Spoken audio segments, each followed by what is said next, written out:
Hamilton. We will go now to Calgary for part 2 of our Labor Day doubleheader. It's the Eskimos and Stampeders. Chris Cuthbert and Glenn Suter standing by at McMahon Stadium. Thank you very much, Mark Lee. It's Steve Armitage, and a big welcome to McMahon Stadium and the 38th Labor Day meeting between the Stampeders and the Eskimos. The Eskimos have a 6-game lead in the series, but the Stamps own the 90s, 7 games to 3, except for that classic last year, won by the Eskimos in overtime, 33-30. Now, let's go upstairs and join Chris Cuthbert and Glenn Suter. Guys? Thank you, Steve. Good afternoon, everybody. Over 300 career victories on the sidelines. There's Don Matthews. And with a win today, the Eskimos could match their season win total of a year ago as they come into this game with a 5-3 record. On the other sidelines, the veteran Wally Buono, whose team is trying to rebound from last week, the worst mauling that the Calgary Stampeders have taken in a decade, as he has words with one of his key defensive people, Greg Frères. In an unusual circumstance heading into this game, both teams coming off losses. There are the weather conditions for the game turned out to be just a perfect Labor Day football day as far as the weather's concerned, Glenn Suter.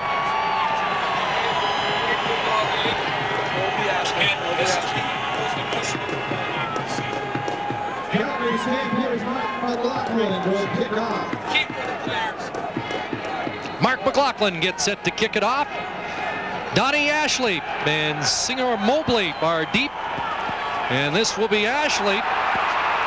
Had a little trouble with it, but he can give the Stampeders trouble too. Donnie Ashley weaving his way up to the 37-yard line. Number 87, Donnie Ashley. Scott Regenbald made the tackle, and Nealon Green will lead the Eskimos out. And Green was not in the lineup the first time these two teams. No, he was out with an injury. Dan Crowley was in the lineup at the time, and of course Dan Crowley did not have a good game. The Calgary Stampeders won that football game. Now it's Nealon Green's time, and now he said last week after their loss to Saskatchewan, I've got to make big plays myself. Eskimos starting, and Green handing it off. Mark Nora up across the 45-yard line. The fine UBC product stopped by Greg Frères.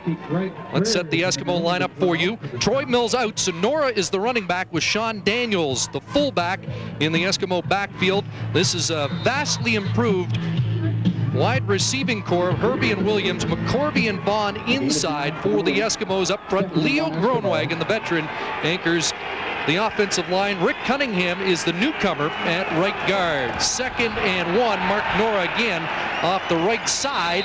Stopped up immediately by Joe Fleming as they run into the most improved aspect of the Stampeders, their top front four. No question. Joe Fleming and Shante Peoples combined for 8 sacks on the season so far this year, and that has been the big difference for this team defensively, a team that is ranked number 1 against the run, number 3 against the pass. And we'll get our first measurement. Nora close to the first down.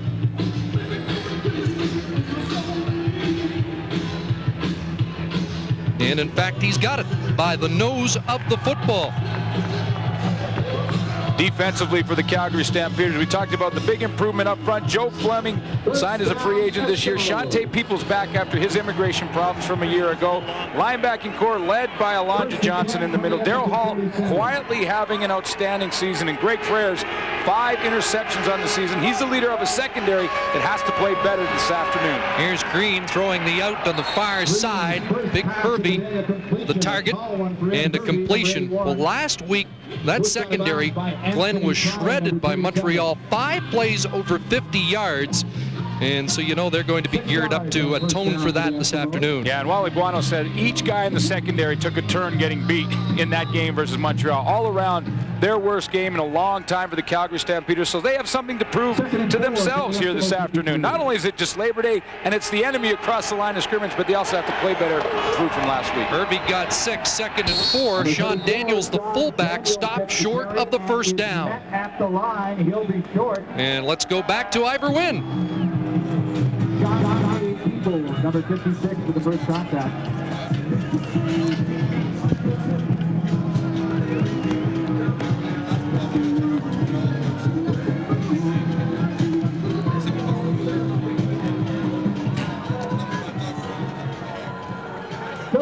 down, a yard to go, Eskimos. Number 11, Sean Fleming in punt formation.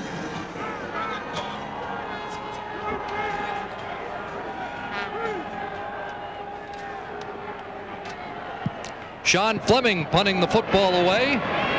Marvin Coleman watching it sail over his head into the end zone and through for a single point. So the first point of the 38th Labor Day Classic goes to the Eskimos. 2 minutes 16 seconds in, Fleming with his single to put the Eskimos on the board. Yeah, Marvin Coleman, of course, is going to let that one and hopes it goes in for the single because Troy Kopp, the starting quarterback for the Calgary Stampeders, does not want to start his first series in this huge game backed up against his goalpost. Field position important for Kopp. And Glenn, one thing we know about Troy Kopp, he is loosened up. He's been throwing the football for about 3 hours. That's what we were watching him in warm-up. 3 hours. He must have thrown 1,000 passes. So Troy Kopp, his first start in 2 years, rolls out and delivers a strike to Aubrey Cummings up to the 48-yard line, and Kopp on the money for the first down. Here's the offense he works with. Brock Preston will get the start. Kelvin Anderson had been away most of the week. His grandmother passed away in Mississippi, so he missed most of the week of practices. We could see him today. What a performance Travis Moore has had this season. 7 straight games in which he recorded a touchdown until he was stopped last week. Jamie Crysdale is the center of a solid offensive line that did not have a solid week against the Alouettes. First down, Kopp will try the other side. Another completion, and Aubrey Cummings has another first down. 2 good throws by Troy Kopp to start the series. One thing you wonder with the new quarterback starting in his first game, and it's Labor Day in a huge game, is what will the nerves be like? Is he going to have happy feet in the pocket? Will he be bouncing around? Well, 2 passes in a row now. Troy Kopp has stepped in there, thrown pretty good balls to the outside. Stampeders moving. Looks like he's controlling that emotion right now. Dave Dickinson out this week with a right ligament sprain in his knee.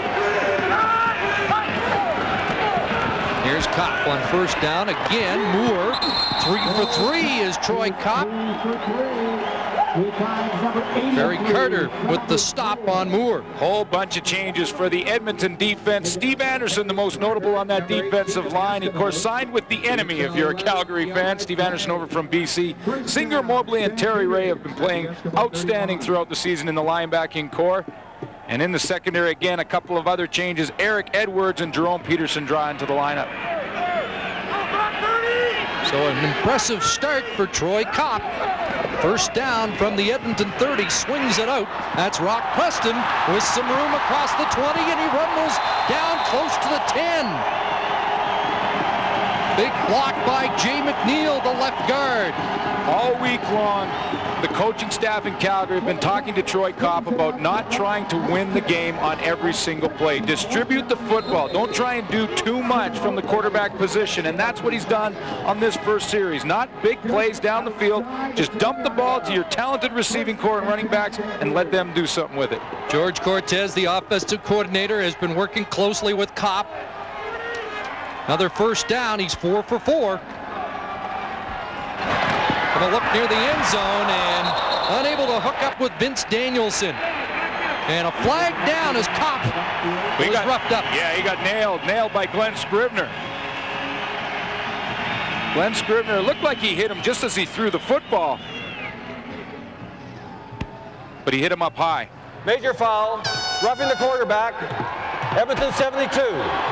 Yes, he went up around his neck. It wasn't a late hit. It was the way he abused him. So Don Matthews' team backed up. First and goal at the 5. The Eskimos have not surrendered an opening drive touchdown this season. Ford in motion. Fake to Preston. Hop on a roll, in trouble. Ditches, and Ford drops the ball.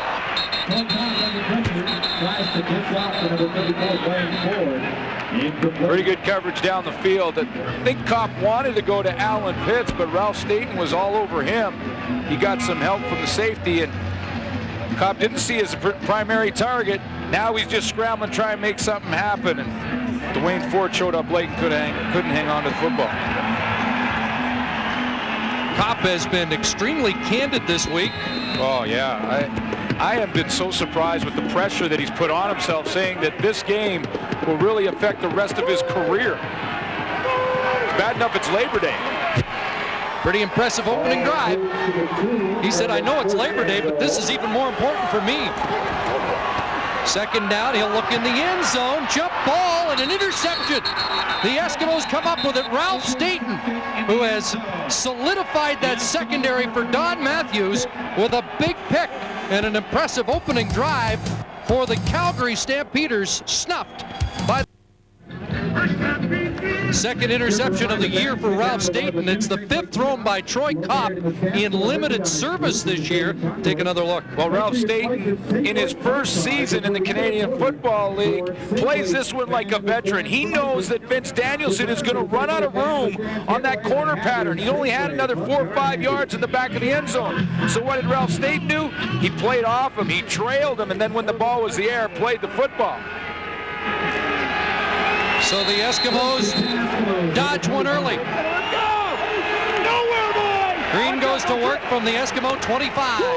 Play action in trouble and nailed. Ray Jacobs, Shante Peoples. The pressure for the Calgary defense squarely on their defensive ends, and Ray Jacobs and Shante Peoples will have to try and keep Nealon Green contained. You see how they move cautiously up the field until they get close enough to put the hit on him. You can't take off and run after him. Talking to Mike Roach, the defensive coordinator, he said they got to be under control. 2nd and 14. Here comes the blitz from Jack Kellogg. He'll throw it downfield, looking for Terry Bond, and a flag goes down. Yeah, that's going to be screening on Anthony Pryor. He didn't look back to the football. First of all, we just talked about contain, and Jack Kellogg on the blitz for the Calgary Stampeders lost containment. That gave Green a chance, and you see Anthony Pryor did not look back to the ball. Wally Buono's incensed. He's out on the field. It turns out to be a 42-yard penalty. You know, and he's angry because Anthony Pryor didn't have to put his hands up. When he put his hands up, that's when he got the penalty. Because that ball hit him low in the back. It wasn't going to make it there anyway. Ball on the 48-yard line. Give to Norup, and a big gain as he thunders to the 36. Well, this is the dilemma for those defensive ends. You got Nealon Green stretching you to the outside, running full speed, and you just hand that ball to Nora in the middle. It creates seams. Nealon Green makes his play. Watch when he comes to the outside. See, Jacobs has to freeze. Number 84 stops right there because he's worried about Green. That opens up the seam for Nora. First down, Eskimos. 5-receiver set. Green looked left and right. Nobody there. And this is what else he can do. Jacobs nails him at the 32. Close to 4 for Nealon Green.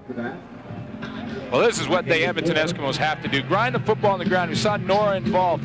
That also includes Nealon Green. On defense, confuse Kopp. Not just blitz him. Sometimes back off, confuse him, make him think. Kopp has to play within the system, and on defense, Calgary has to contain Nealon. Stamps won the season opener between these two teams when Nealon Green was out of the lineup with a knee injury.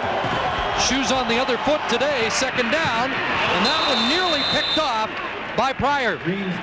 The newcomer on the corner for the Stampeders, but a 6-year NFL veteran. Well, it looks like Anthony Pryor is starting to learn how to cover that in cut from Marvin Coleman. All season long, both corners, Anthony Pryor and Coleman, are jumping that in pattern at about 12 yards. Look for the Edmonton Eskimos as this game progresses to fake that little in and go down the field with it. There's Sean Fleming's numbers as a place kicker this year. This will come from the 39.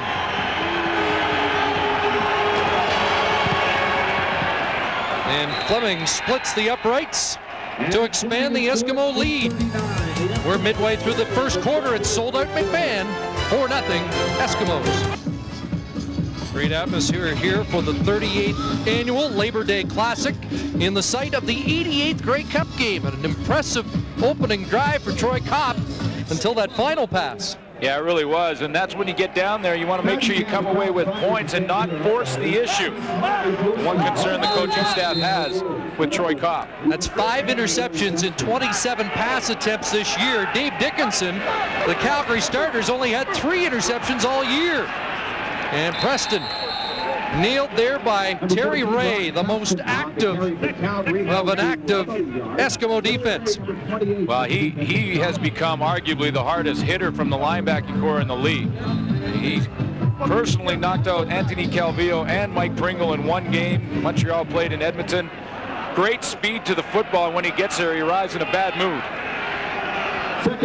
What a linebacking core it is, with Ray and Mobley on the outside and Grant Carter back in the middle. 2nd and 9. Kopp stands in over the middle, and that should have been picked off out of the hands of Jerome Peterson, who's replacing Torrey Hunter out of the Eskimo lineup with a knee injury. Well, that's what the Edmonton defense looks like they're going to do, is exactly what we thought they might at the beginning of this program, and that is to confuse Troy Kopp, not just send pressure at him. Yeah, when you send pressure, you're going to try and rush the throw. But what you want to do is hold Kopp, make him hold the football, give him different looks defensively, and that's what Edmonton has done. So Tony Martino kicks it away on 3rd down, and here is Henry Gizmo Williams. And he was fired up today. The great Gizmo playing in his 15th Labor Day Classic. He knows what it's all about. There is a flag down, and you can go back to 1987. This is how much of a tradition Gizmo is on Labor Day. 87, that's back when he was still doing the flips in the end zone after touchdowns. One of 26 career punt return touchdowns by number 2, who's number 1 when it comes to punt returns. No question about it. That's very, very impressive numbers.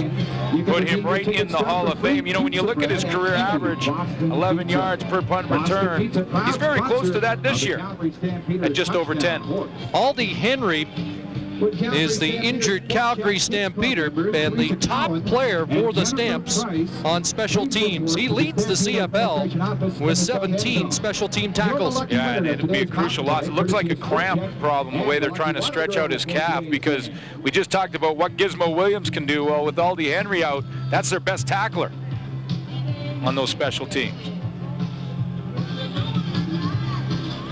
Pat Clayton attending to Henry.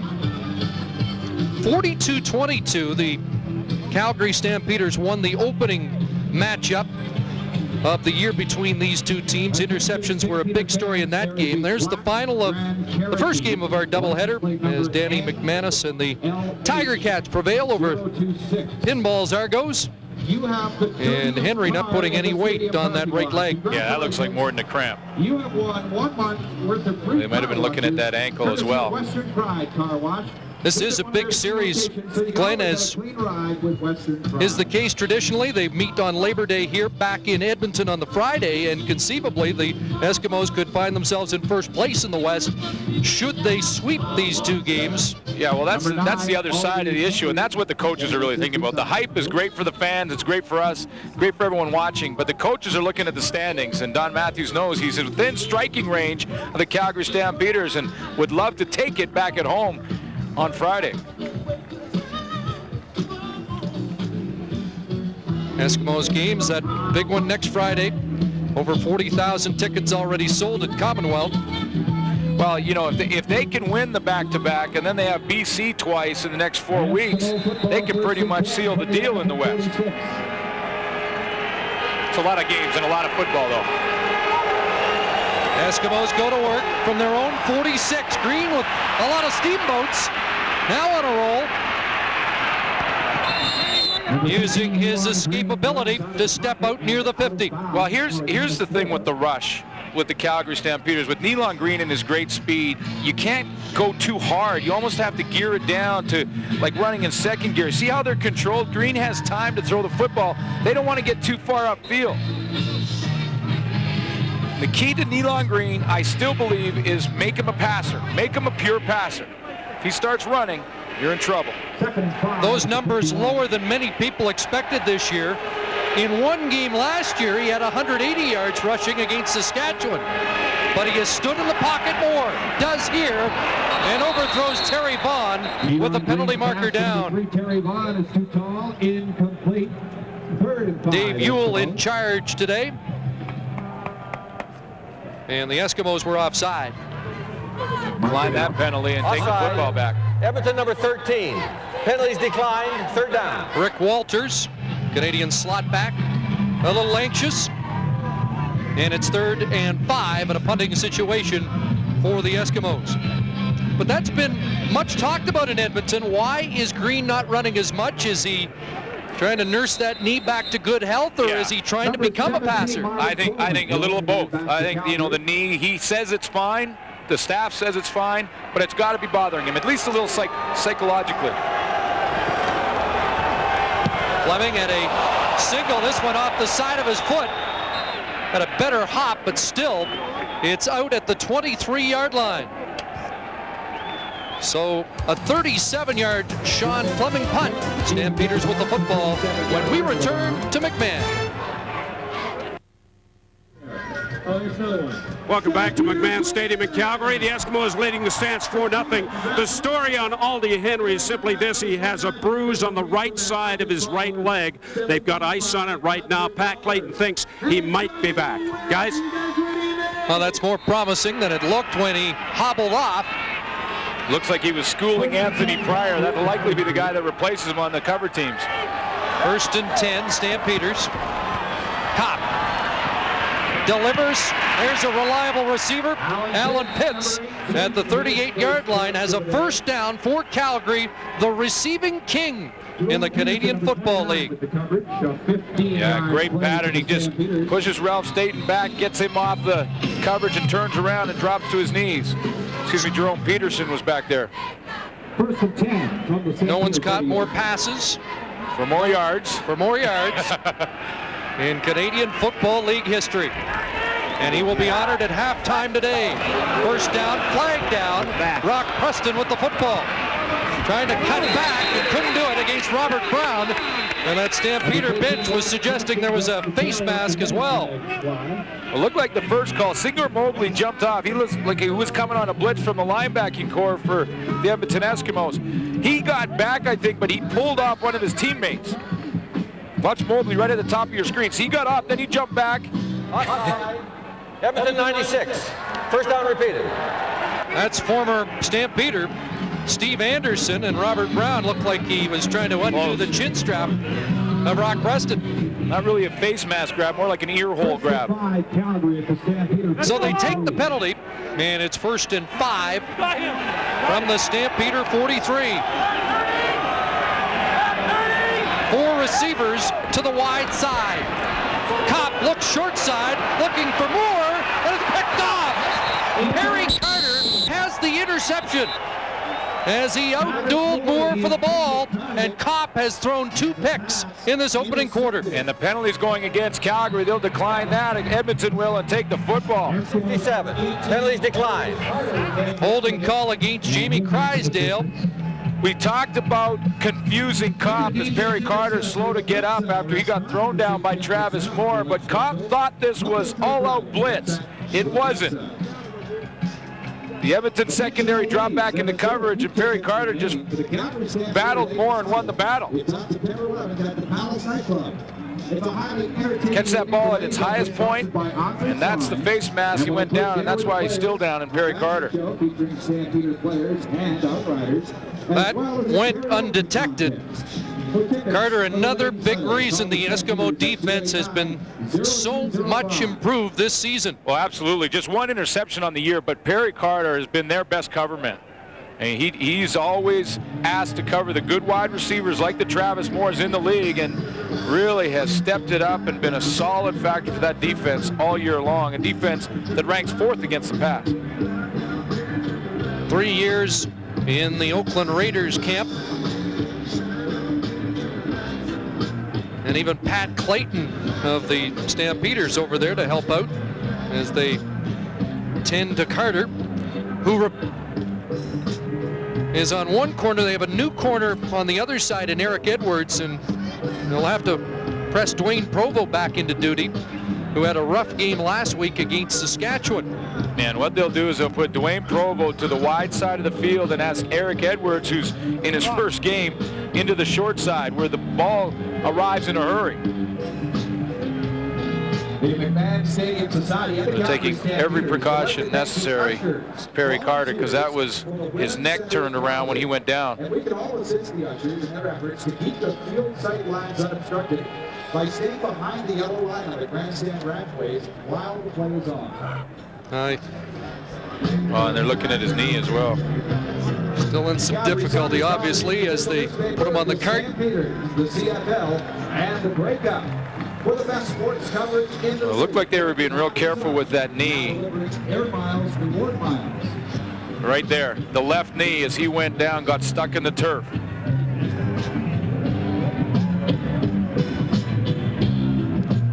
And he's telling his teammates, I don't want to celebrate right now, my knee's in too much pain.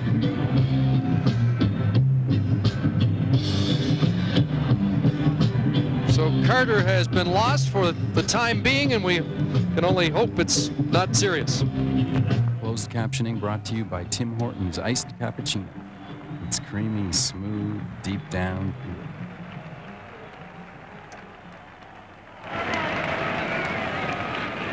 So the Perry Carter interception is second of the year with 3:34 to go in the first quarter. Puts the ball back in the Edmonton Eskimos' offensive hands at their own 35-yard line. Eskimos with a 4-0 lead. Mark Nora, the ball carrier, and he's stuck a couple of yards past the line of scrimmage and driven back. Well, the other thing that puts more pressure on this Calgary defense now is the fact that Troy Cobb early in this game has thrown 2 interceptions, one costly down here. You got to start wondering about his confidence on the sideline. So the defense has to go out there thinking to themselves, well, now we've got to step it up that much more, make a big play of our own to give him a little confidence. And that's where big Alondra Johnson comes in. He's the heart and soul. 2nd and 8. That Calgary defense, #1 ranked. Chris, you see the way they were lined up on the line of scrimmage? Edmonton number 15. Still second down. Nealon Green did not recognize the defense. That was not a defense that he has seen in game film. We tried to audible on the line of scrimmage and get everybody lined up properly. He didn't have time to get it done. So Mike Roach throwing a couple of curveballs at Nealon Green. Buddy Roach said, we'll see some different looks from them. When he talked to us earlier, he didn't tell us he was going to give them some different looks. 2nd and 13. Going to the wide side, complete, but short of the first down to Nigel Williams. Eric Sutton in on the coverage. One of the different looks that Mike Roach did give Nealon Green is to get everyone on the line of scrimmage, but then not bring them. Once everybody's up there, you see the safety. You see Darryl Hall was up there. He drops out of there. Greg Frères was on the line of scrimmage. See, he's back in the pass coverage, number 12. And then you make Nealon Green throw it underneath short of the first down, come up and make the tackle. So 3rd down, and Sean Fleming, who has provided all the points so far in this first quarter, a single and a field goal. It's set to punt the ball away to Marvin Coleman, the all-time leading punt returner in Stampeder history.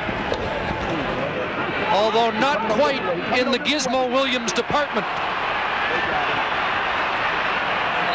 And he scrambles close to the 25, just a 4-yard return. A beauty, 48-yard punt by Fleming. Carries the ball up to the 30-yard line, close to a gain of 6 for Rock Preston. If your quarterback, who's in his first start of the season and happens to be Labor Day, is struggling and throwing a couple interceptions, the running game can get him back in the flow. So I'm not surprised that Rock Preston, Edmonton 96. First down repeated. That Rock Preston got the football and will likely get the football a lot more in this series. Although they must be really tempted to go after Dwayne Provo, the wide side corner, who's come in for Perry Carter. There's Provo into the game with the injury to Carter. Provo, a 4-year man out of St. Mary's. 1st and 5. Kopp is looking right all the way and nailed before he could deliver the football. Glenn Scribner celebrates the sack. Well, he must have done that on his knees because he was down low. You see 72. That's just called a straight-out power rush on Jay McNeil, all the way back to the quarterback. Collapse the pocket. Nothing fancy about that. Just beat your man. An 11-year veteran, Scribner, goes to the sidelines in this passing situation for Troy Kopp. 2nd and 9. Kopp's thrown 2 picks already. Here comes the blitz. Flag down, and the ball overthrown, intended for either Alan Pitts or Will Moore, or Travis Moore.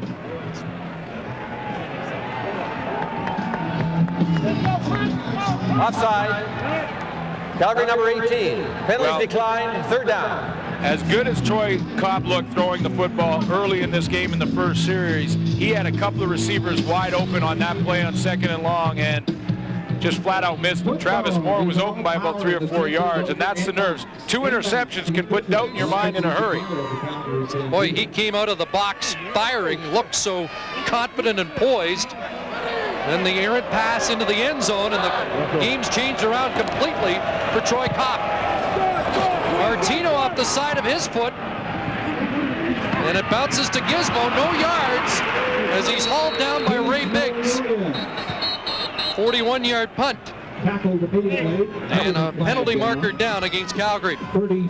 Important series for Nealon Green to try and take advantage of the good field position that his defense has given him. Move the football into some scoring range, especially while that Calgary 33. 1st down. Especially while that Calgary offense is struggling. You got to go after him. Smell the blood in the water and go get him. Nealon Green said to us yesterday he's been anticipating this game since the opening game loss at McMahon Stadium. He didn't get a chance to play in that, but he's been looking forward to this one. 1st down Edmonton, and a lot of steamboats for Green. And a wide open receiver, Rick Walters, all alone in that zone defense, and he's inside the 30. Yes, you have to control your rush when you got a guy like Nealon Green who can run, but you have to get some pressure at some point, because that time the Calgary front 4, and they only rushed 4, were content to just get in his face. They didn't want to get too far upfield, and you just can't cover that long down the field. See, Anthony Pryor is stuck between 2 players, Nigel Williams or Ricky Walters. Mark Nora bounced off the first hit, and he's inside the 25 on the final play of the opening quarter. Eskimos threatening again. It was a good first 15 minutes for the green and gold.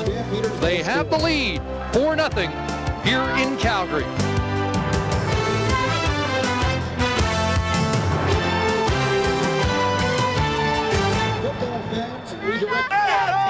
It's a customary sellout in Calgary. A lot of fans make the trip down from Edmonton, and so far the green and gold fans have had a little more to cheer about.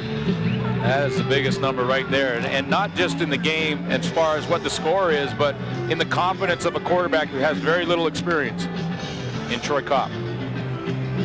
We're used to seeing sellouts here. This was the fastest sellout. It's been sold out for a couple of weeks. Yeah, and what I found interesting is usually they reserve a whole bunch of tickets for Edmonton fans. Well, they bought them all back this year because they were sold out so long ago. And I know there's a whole bunch of Edmonton fans standing outside the building kind of angry about that. There's usually one large section where you see that splotch of green and gold, but it's primarily red today. 2nd and 6. The ball on the Calgary 24.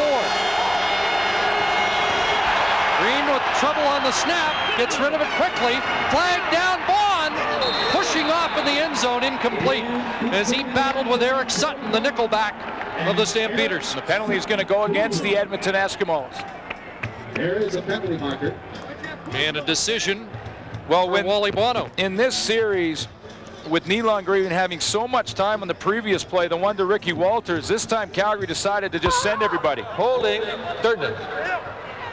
Edmonton 22. Penalties declined, third down. Mark Nora called for holding. So that was the jailbreak from the defense for the Calgary Stampeders on the play. If you're going to just control with four-man rush and Nealon Green's going to have tons of time, that's not going to work for you. He will find someone. So it looks like Calgary is going to have to resort to gambling a little bit more on defense and send some more pressure. Fleming hit from 39. Now he'll try from 31. Missed it to the right side. They'll have to settle for one. Disappointment for Fleming. And the lead just 5 for the Eskimos. Troy Kopp trying to get back on track after a couple of interceptions in the first quarter. He now has thrown 18 interceptions against 5 touchdowns in his short CFL career. He burst into prominence with a relief role a couple of years ago in Winnipeg. He came off the bench and generated 4 touchdowns in 5 drives for a comeback victory over Saskatchewan. Handing it off to Brock Preston for 3. Might have been the worst thing that happened to Kopp, because immediately everybody thought, here's the answer in Winnipeg. This guy's going to be our next star. Yeah, it's difficult when you're dropped into a situation like that with a struggling team and expected to carry the team on your shoulders. I just don't think you can do it at this level. And that's one thing that Calgary has done so well, is to groom quarterbacks through the system before they throw them into the fire. Another one of the comments he made, I'm not really following in the great tradition of backup quarterbacks here in Calgary. Not yet anyway. 2nd and 7. Out of the backfield, picked off, and this one's going all the way. Senior Mobley, touchdown, Edmonton. Interception number 3, and this is like opening day in reverse. Oh boy. His confidence has got to be just at the bottom of the bucket right now. He's looking to his teammates, and that was just a poor throw inside. Senior Mobley, it looked like it was intended for him.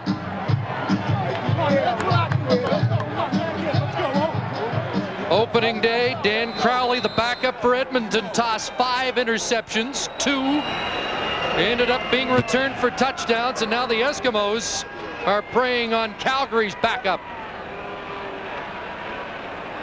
Former captain of the Dallas Cowboys special teams, Senior Mobley, into the end zone.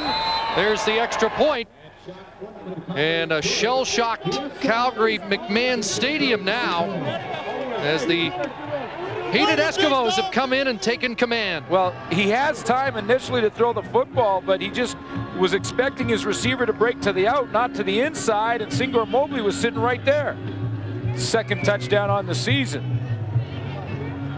We talked about at the beginning of the game that Troy Kopp doesn't necessarily have to go out and try and win the game on every play. And he's forcing things a little bit right now, and that's the 3rd interception. And really, Calgary's offensive coordinator, George Cortez, doesn't have any other options. Mobley with his 3rd interception of the year. You mentioned his 2nd touchdown. He had a 72-yard touchdown against Calgary in his rookie year. And a big interception return here. Now, the only other alternative today for the Stampeders is Ben Sankey, a rookie out of Wake Forest, who didn't even take reps in practice for the Stampeders until this week. Yeah, so he's as raw as they come. Talk about a lack of experience. You can't get any more raw than that. Fleming kicking it away, and Marvin Coleman will take it. Opens up a little down the sideline to the 38. Penalty marker down. Justin Ring, one of the key Eskimos on special teams, made the tackle. So Troy Cobb has to figure it out in a hurry and get that confidence back in a hurry. They will go to Ben Sankey as a very, very last resort. I don't think it's really an option. Calgary 96, first down. And neither is Dave Dickinson, even though he is dressed on the sideline. They certainly do not want to force him into the football game when he's not completely healthy. So Troy Cobb's got to find a way, and one way is you go back to the simple, go back to the basics. Running the football. Try and get into second and medium, 2nd and 4, rather than 2nd and long when you have to throw the ball too far down the field. Jason Clement was called for holding. There's Carter, the middle linebacker with the Eskimos. Calgary has to start deep. Preston takes the pitch. Some room off the right side. Up to the 32, close to the first down. Very capable running back, and that's George Cortez right there. Simplified things for Troy Cobb and try to take the game a little bit out of his hands. Take the ball, toss it up to Rock Preston. Let's see if we can get 7, 8 yards on the play, get you in 2nd and 2. Now they have the option to run the ball again or throw the quick passing game, which is a little easier to complete. The new corner, Eric Edwards, made the tackle. Wheels turning at the Calgary bench. They do not have a yard on 2nd down in this game. 1st and 10, Cobb throwing, and there's a completion. He's on the same page with Aubrey Cummings. That's Cummings' 3rd catch of the game. And it wasn't an easy catch for Aubrey Cummings, but a very important one, not just for Cummings, but for his quarterback. Because that ball was thrown right to the sideline. Aubrey Cummings had to really stretch out and reach out, almost diving for this ball to the sideline. It wasn't easy. It was a lot tougher than it looked, but a great confidence builder for Cobb. The product from Acadia has 3 catches for 56 yards. Calgary a 1st down at midfield. Cobb delivers, and on a 1 hop to Alan Pitts. He wants a penalty. He was tied up with Jerome Peterson, the rookie in the Eskimo defensive backfield. A lot of these Calgary receivers feel that Edmonton has done a pretty nice job all season long in their secondary, getting away with the odd clutch and grab. And I say, hey, all the power to them. If they don't call it, it's no penalty. Let's check in with Steve Armitage. Not good news for the Edmonton Eskimos. Perry Carter is in the dressing room with what they think is a dislocated right ankle. They're going to take him to the hospital and get it x-rayed, guys. All right, Steve, 2nd down, 10 to go, Calgary. Here's another ball, maybe up for grabs, no. Peterson, and this time Travis Moore battling for the football. And still, Calgary without a yard on 2nd down. This is a Troy Cobb's problem. The interception when they were knocking on the door in the first series, then threw this one to Perry Carter. That's where Carter was injured. And then Singor Mobley takes it to the house.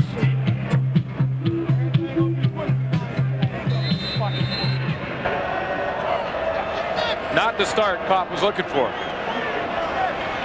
It's been a nightmare first half for Troy Cobb as that one sails into the end zone and through.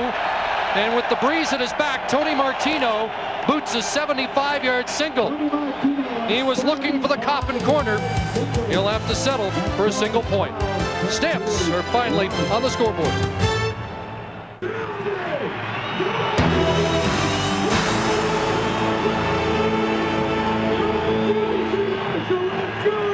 Welcome back to McMahon Stadium in Calgary, where Dave Dickinson trying to counsel Troy Cobb, who has now thrown 6 interceptions in the last 2 games. And it's even worse than it sounds, because 3 came in the 4th quarter last week, and 3 have come in the opening 19 minutes of this game.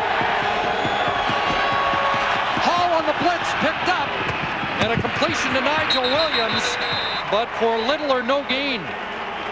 In fact, he may have lost yards. Guarantee you the Calgary defense, with the way Cobb has been struggling, went into the huddle in this series and said, it's up to us. This game is up to us. We cannot give up another major score if we want to win. That's what they're talking about right now. And they're coming off the ball. Darryl Hall got some good pressure, even though he was cut down there. He still got some great pressure on the play. They're coming hard, and they have to.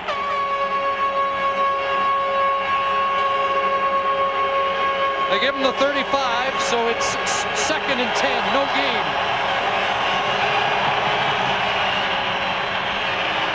Three-man rush, and that nearly picked off. Greg Freres almost had number 6. It was intended for Terry Vaughn, well covered by Jack Kellogg.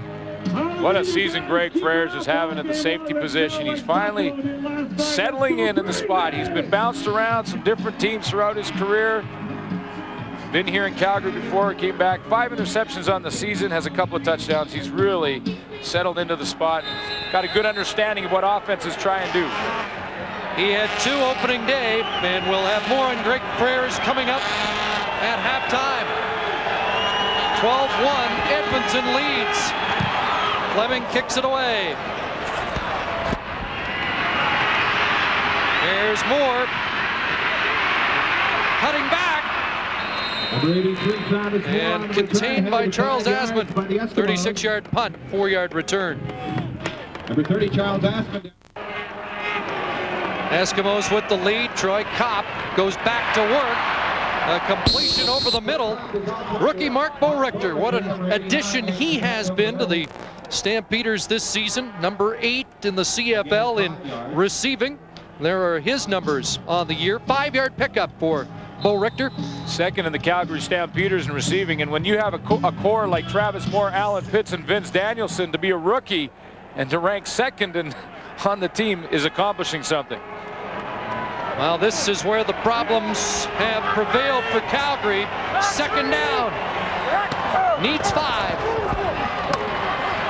There's the throw behind Pitts, but he brought it in. And that's a first down for the Stampeders at the Edmonton 50. Sure, and why not? Go to the veteran, go to Alan Pitts, the best that's ever played the slot back position in the game.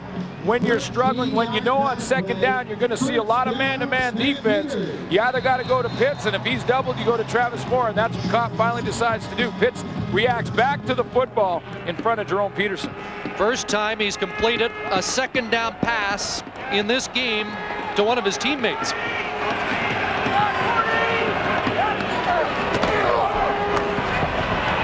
Pressure again, and Kopp goes down.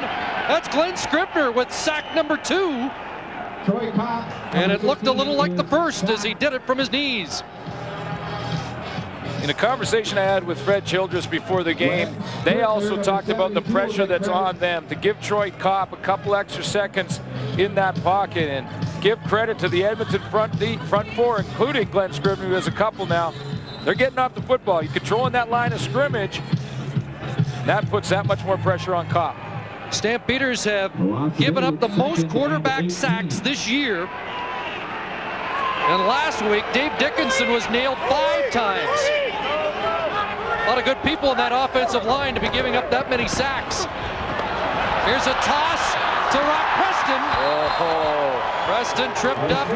Otherwise, he was going for big yardage. This is why they like Terry Ray so much. Rock Preston should have had a first down and much, much more, because at the point of attack, the Calgary Stampeders blocked it up real well. He got into the open initially. Look at this. Breaks that tackle. He's in the open, but Terry Ray with great speed makes up for what was a mistake in the Edmonton defense. He got the opening and closed it in a hurry. So it's 3rd and 7. And Martino back to punt. Last time he had a 75-yard single. I think he'll be trying to angle this and pin the Eskimos deep. And keep it out of that guy's hands if he can.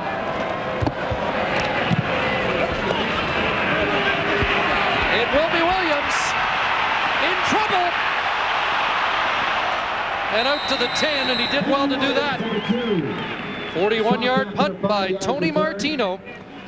A 4-yard return by Gizmo. The Eskimos backed up, but so far in control.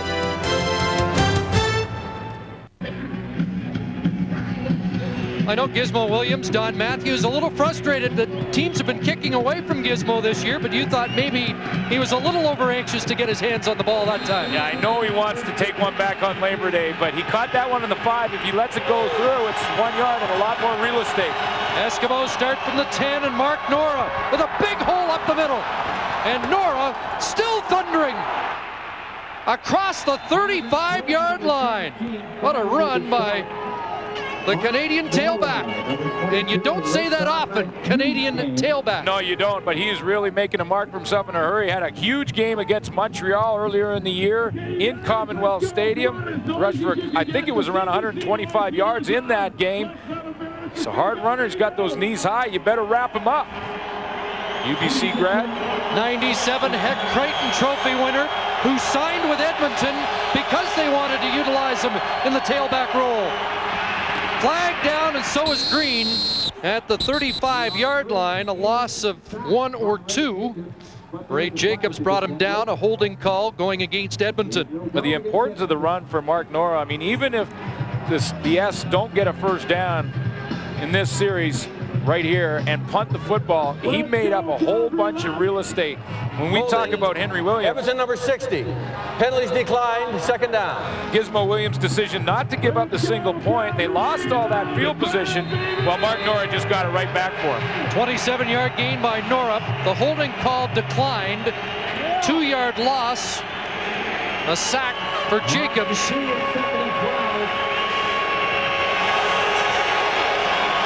Second and 12.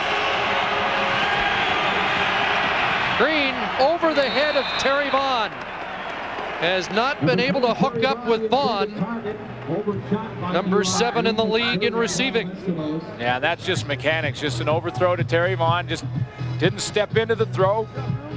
Looked like he was a little anxious to get rid of it. Had plenty of time because the Stampeders were just sending 4 again in that controlled rush style. So he had lots of time to throw. Had Vaughn open and just overthrew him. See a little frustration there. That Eskimo offense coming off the field because...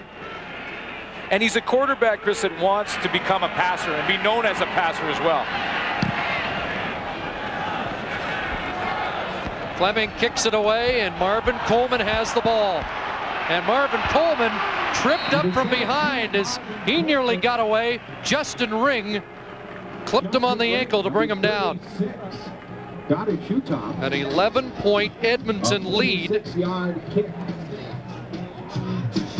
Alan Pitts will be honored at halftime of this game. And there's a guy that Troy Kopp probably should be looking for a little more, right? Oh, absolutely. 63 times he's been over 100 yards in a game receiving. His average in playoff games is close to 100 yards. So when the games become that much more important, his game picks up even higher. First down, Stamps, Kopp back to the air, has a man, but it's picked off. Not again. Number 4, Ralph Staten has this one.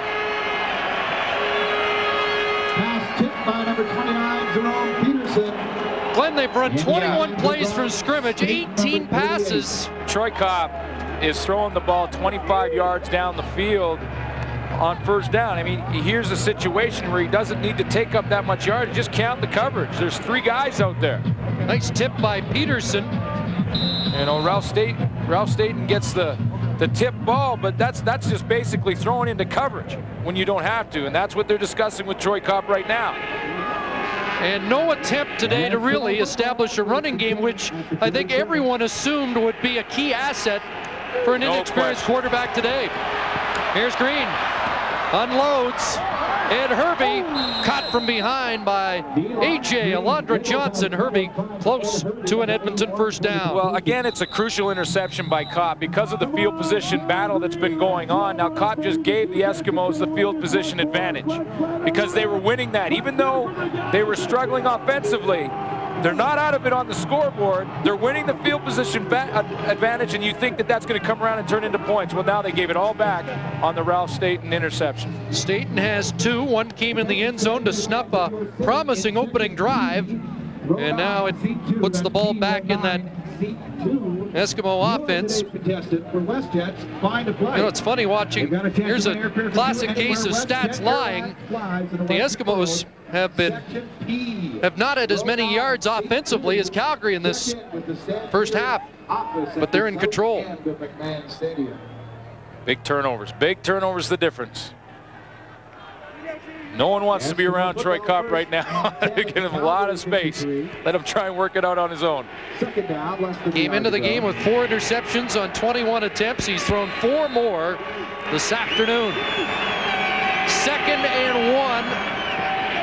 And Daniels plunging for the first down. Daniels barrels ahead for the Edmonton. But that's one thing the Eskimos have done. They have really not hit on all cylinders offensively, but they have had some success on the ground to set up the pass. Well, and that's a combination of Nealon Green and Mark Nora. Mark Nora's hard running inside, Nealon Green's to the outside. And again, that's why that defensive line for Calgary gets stretched out. Under 3.5 minutes to go. The Stampeders showing blitz. Here they come. And a loose ball as Nora went down behind the line of scrimmage, but did cover. Oh, did they ever put everybody on the line? There was no disguise there from the Calgary defense. And what they're doing is they're figuring that the Edmonton offensively are going to run the ball to Nora, but they want to cancel every single gap. Look at that line of Calgary defenders. Every gap is canceled. Even if Nora gets the clean handoff, there's no shot he's got a hold to run in. Loss of 6. And it will be 2nd and 16 when we return to McMahon Stadium, where the Eskimos have the lead.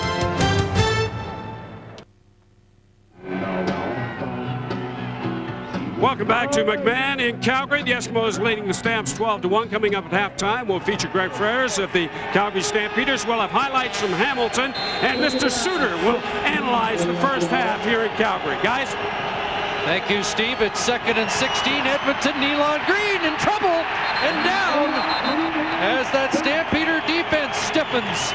Eddie Davis came on the blitz. And again, Mike Roach, defensive coordinator, rolls the dice, blitzing from the secondary with Eddie Davis. And what he asked is to have Greg Frères, the safety, slide over and cover Terry Vaughn. A matchup that Nealon Green, I'm sure, wanted to go to, but didn't have time to do it. That Stampeder defense keeping them in touch with the Eskimos right now in the first half. You get a sense that now they feel like they not only have to stop the Eskimos, they have to make a few big plays and steal the football too. No question.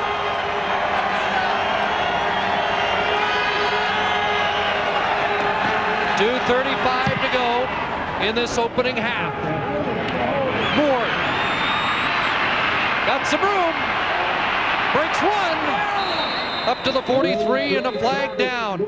Yeah, I couldn't agree with you more on that. I know Mike Roach is thinking now he's got to gamble more and he's got to do some things on defense for Calgary that he doesn't like to do or doesn't do normally.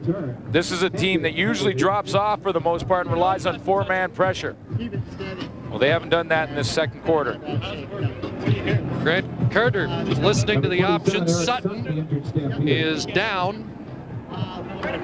Illegal block. Calgary 89 on the run back. That penalty's declined. Holding. Calgary. Penalties accepted. First down. Didn't hear who made the hold. Bo Richter's penalty declined. Wow, well, the Stamps under the category, if you're not cheating, you're not trying, I guess, because they had a whole bunch of penalties. There's the Bo Richter to the right. That looked very close on the judgment call. And Bo Richter took Mobley into the knee of the injured Eric Sutton. Eric Sutton, the extra defensive back for Calgary, so what they'd probably have to do now is go with Aldi Henry and move Greg Frères. If Henry's available, and he was shaken up That's earlier on another special teams duty. Because they were talking earlier, when you talked to Wally Buono, about Kevin Johnson's back in town in Calgary. And they're having trouble finding a way to put him in the lineup because the linebacking core for the Stampeders are playing so well with Darryl Hall, Alondra Johnson. Who do you take out? They have 2 American offensive linemen, so the Canadian ratio becomes a factor. He did not want to take out a defensive back to put Kevin Johnson in the lineup. And that was Eric Sutton because of the passing game and the great big play ability that the Edmonton receivers have.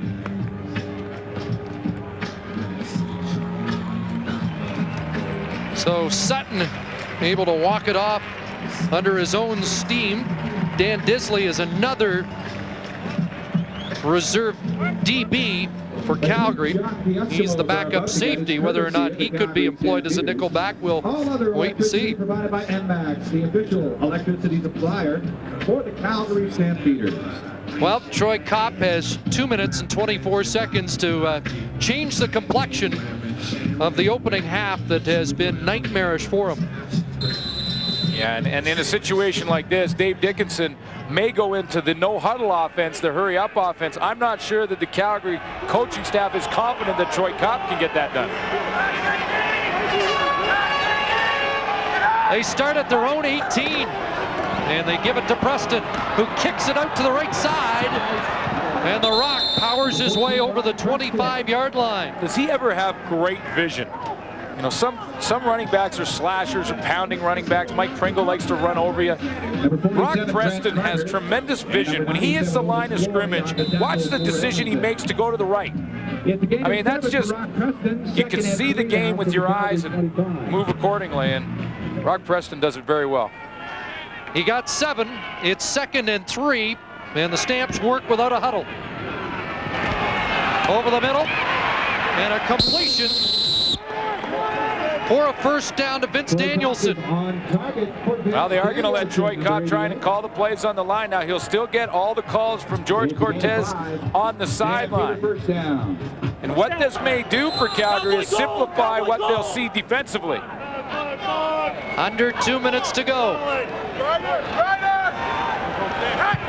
Kopp, 3 receivers to the wide side. Look out! Drop ball! Eskimos have it! And it's Grant Carter. Touchdown!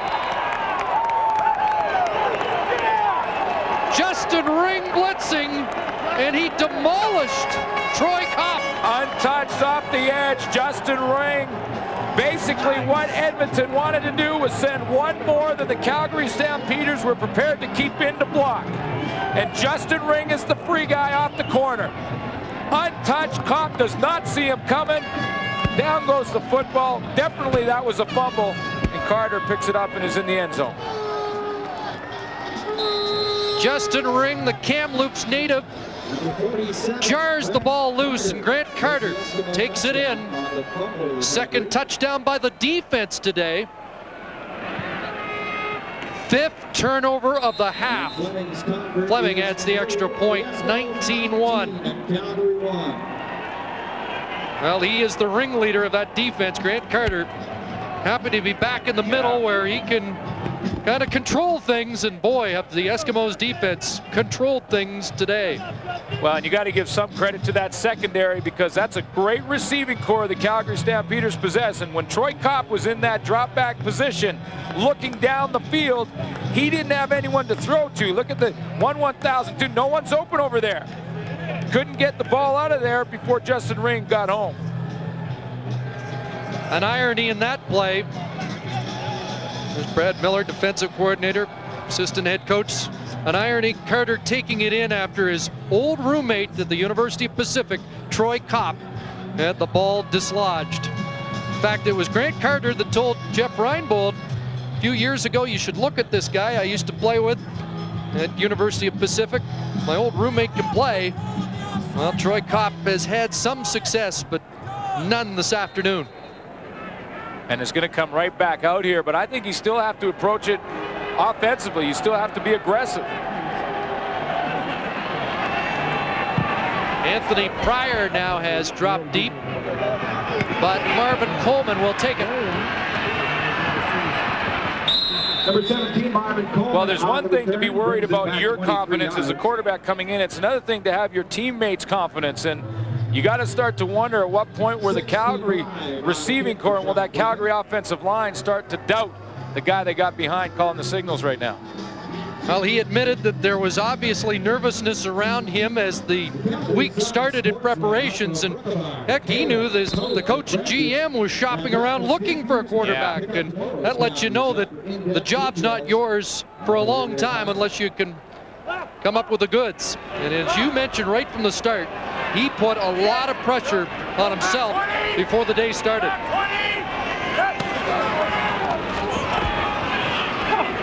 Wide open. There's Moore with the catch at the 49. That's a first down. Provo in coverage for Edmonton. Minute 32 remaining in the half.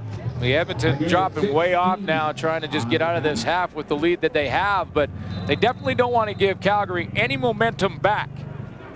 See, not a lot of pressure in Kopp's face on that play, not like the previous one where he got hit by Ring. First down, flag down, Kopp going deep, and he's got him. No, Moore couldn't hang on. working on Provo, and they nearly busted a big one. Dwayne Provo just didn't quit on the play. He's in the game because Perry Carter was taken out with an ankle injury, and he didn't quit on it. He was beat. Travis Moore had him by a step. Holding, Calgary number 50. First down repeated. It didn't matter. Jay McNeil called on the hold. There's the step I'm talking about. You see how he kept moving and he looked back to the football. When you look back, the refs will give you the benefit of the doubt with that left hand. And like you said, it was coming back anyway with the holder. Back to the Calgary 39. First down over 20 from the Calgary 39. Kopp drops into the shotgun.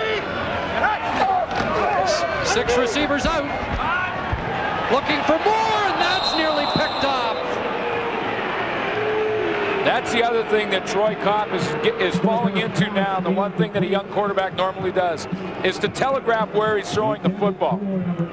Travis Moore was running straight down the seam, and I watched safety Chris Hardy on the play. He was just watching Kopp's eyes and flowing to the football. You're going to create a lot of attention if you're looking all the time where you're going to throw it.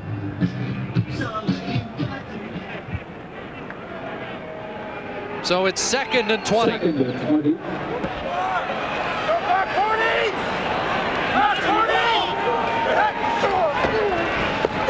Fakes to Preston, the short toss. Bo Richter picks up the blocking, and he's got a first down to the Edmonton 50.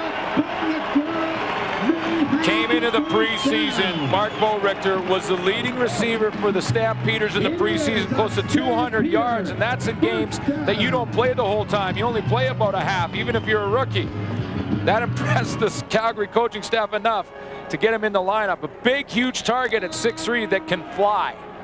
And great hands. He could be the heir apparent here to Alan Pitts. Absolutely. Under a minute to go. That ball knocked down, and Preston couldn't reach the deflection. Big Jed Roberts coming off, getting a chance to play. Gets his hands up. Take away that quick passing game. If you're not going to get home, get your hands up. You just don't want to jump. How about Scribner and Roberts, both backups, and they've had an impact in this first half. Scribner, an 11-year veteran. Roberts has been around for 10. Yeah, Doug Peterson is out of the game, and I think that would be an area that Calgary would want to take advantage of, but Glenn Scribner's done a nice job. 2nd and 10 from the Edmonton 50. Here comes the rush, and they can't get that little shuttle pass to Preston complete. Travis Moore was wide open underneath, and this is what the patience factor that we've been talking about with Kopp all game long. Kopp's looking down the field to throw the ball for the first down. You don't necessarily have to do that. Kopp, all he has to do is dump it off to Travis Moore, who's wide open on the under pattern, and more likely picks up the first down on his own. But that's the impatience of a young guy. Well, it's a real dilemma for the Stamps with a raw rookie behind Kopp. You wonder if Dave Dickinson's knee is going to feel any better in the second half. Ball going into the end zone, and it'll be a single point. Now there you go. See, I think they talked to Gizmo Williams because there wasn't much difference in that punt, about 3 yards difference. And that time, Gizmo let it bounce into the end zone, take the field position, not the point. 70-yard single. 19-2 Edmonton. The Eskimos have 39 seconds to work with. I wonder if Don Matthews will play close to the vest now. And the only way he can spoil the first half now is by his offense making a mistake. Yeah, you almost think that you want to just get out of the half with the lead that you have and the momentum that you have. But a lot of times it'll come down with this much time left, 39 seconds, to the first play. If you have success on that first play, hurry up onto the ball and get a couple in. Maybe you can get into field goal range. First down, Nora. Not much there. Yeah, now you're in a situation, I believe your Calgary's Eskimos offense, you have to try and not make that big mistake. So if the ball's not there, eat it and punt the football.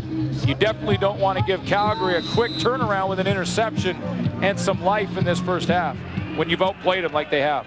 Good news for the Stampeders. 2nd and 7. Eric Sutton is back in the game. Green working the clock. Fake Denora on a roll. And he'll run over the 50 and out for a first down. Good save play. A good save play and a great call by the Edmonton Eskimos.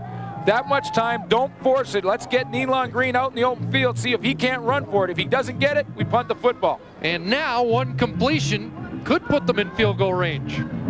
Yeah, you take one shot at it now, a little sideline pattern. If it's not there, you throw it into row 7. He's 15 yards away from Sean Fleming range. Eskimos are 1st and 10 at their own 51.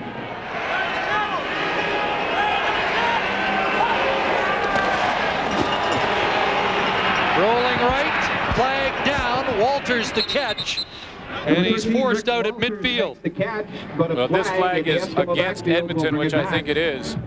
That will end the field goal thought, and now it's just get the halftime gun gone. Well, the Eskimos offense. Edmonton number 60. First down repeated. Chris Morris the culprit.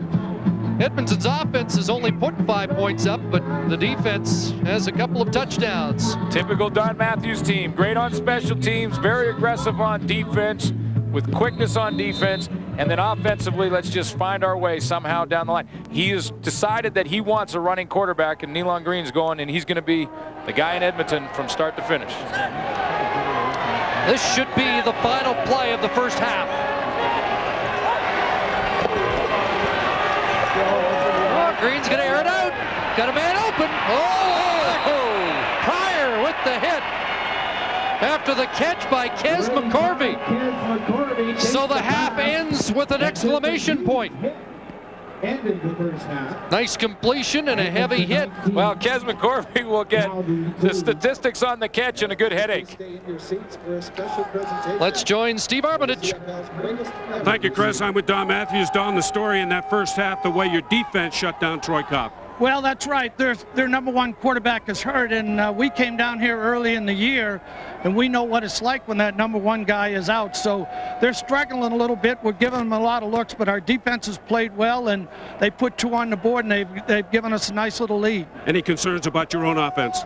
Well, yeah, you know, we need to get going a little bit better. They're pulling out all the stops and doing a bunch of zero blitz, and we'll just get in and see if we can't make something happen. Don, thanks for doing this. Good luck in the second half. All right, thanks. Don Matthews and the Edmonton Eskimos defense head to the dressing room for a well-deserved rest. They lead the Stamps at the half, 19-2.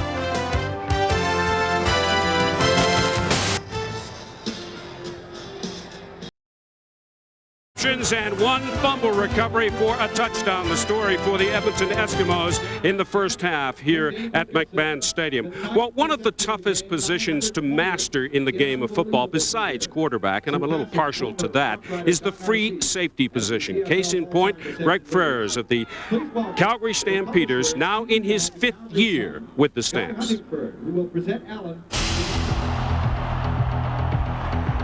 The best part of playing free safety is you really get to roam around. You get to be involved in a lot of different things. You're not really a defensive back. You're not really a linebacker. You know, you can kind of be a tweener, and you know, a team can use you in a number of different ways. You know, there's a lot of versatility that comes with the position. Even though Frères spent 4 very successful years at Simon Fraser University, he was not an instant hit as a pro. What's changed in the past 2 years? Well, I think a lot of success this year is being able to see the field well. And as a safety, really what you're getting your read off of is the quarterback. And I think it's just the experience. I think that, you know, I came out of at a Simon Fraser University, which is kind of strange for, you know, a Canadian who's playing in the CFL, who really, I never played safety until really my 4th year in the league. And you know, so you get that experience under your belt, and you start to understand what's going on out there. Frères began life as a pro in Calgary in '93, but 3 years later decided to test the free agent market and was picked up by Winnipeg. It was not a perfect fit in the peg. Sometimes people who are your biggest critics, you can turn that around and allow it to motivate you to take your game to a new level. Following a season in BC with the Lions, Frères achieved that new level when he rejoined the Stamps in '98. So there have been some really tough times, but those tough times, I think, looking back at them, I think have really allowed me to develop into a person that is really giving me more success on the field. Frères has achieved considerable success off the field with a motivational program called Choice of Champions. It's a lot of fun for me to be able to go in there and for whatever reasons, kids' ears perk up when a football player comes in, and it's a platform that we have, and it's fun to be able to use that in a positive way. This will be my 8th year playing in the CFL, and you come to understand what it takes to be able to be a championship football team, and we have all the ingredients to be successful this year. And so success is definitely ultimately is to win the Grey Cup, and that's always to come out as a champion is always a great accomplishment, and it feels good.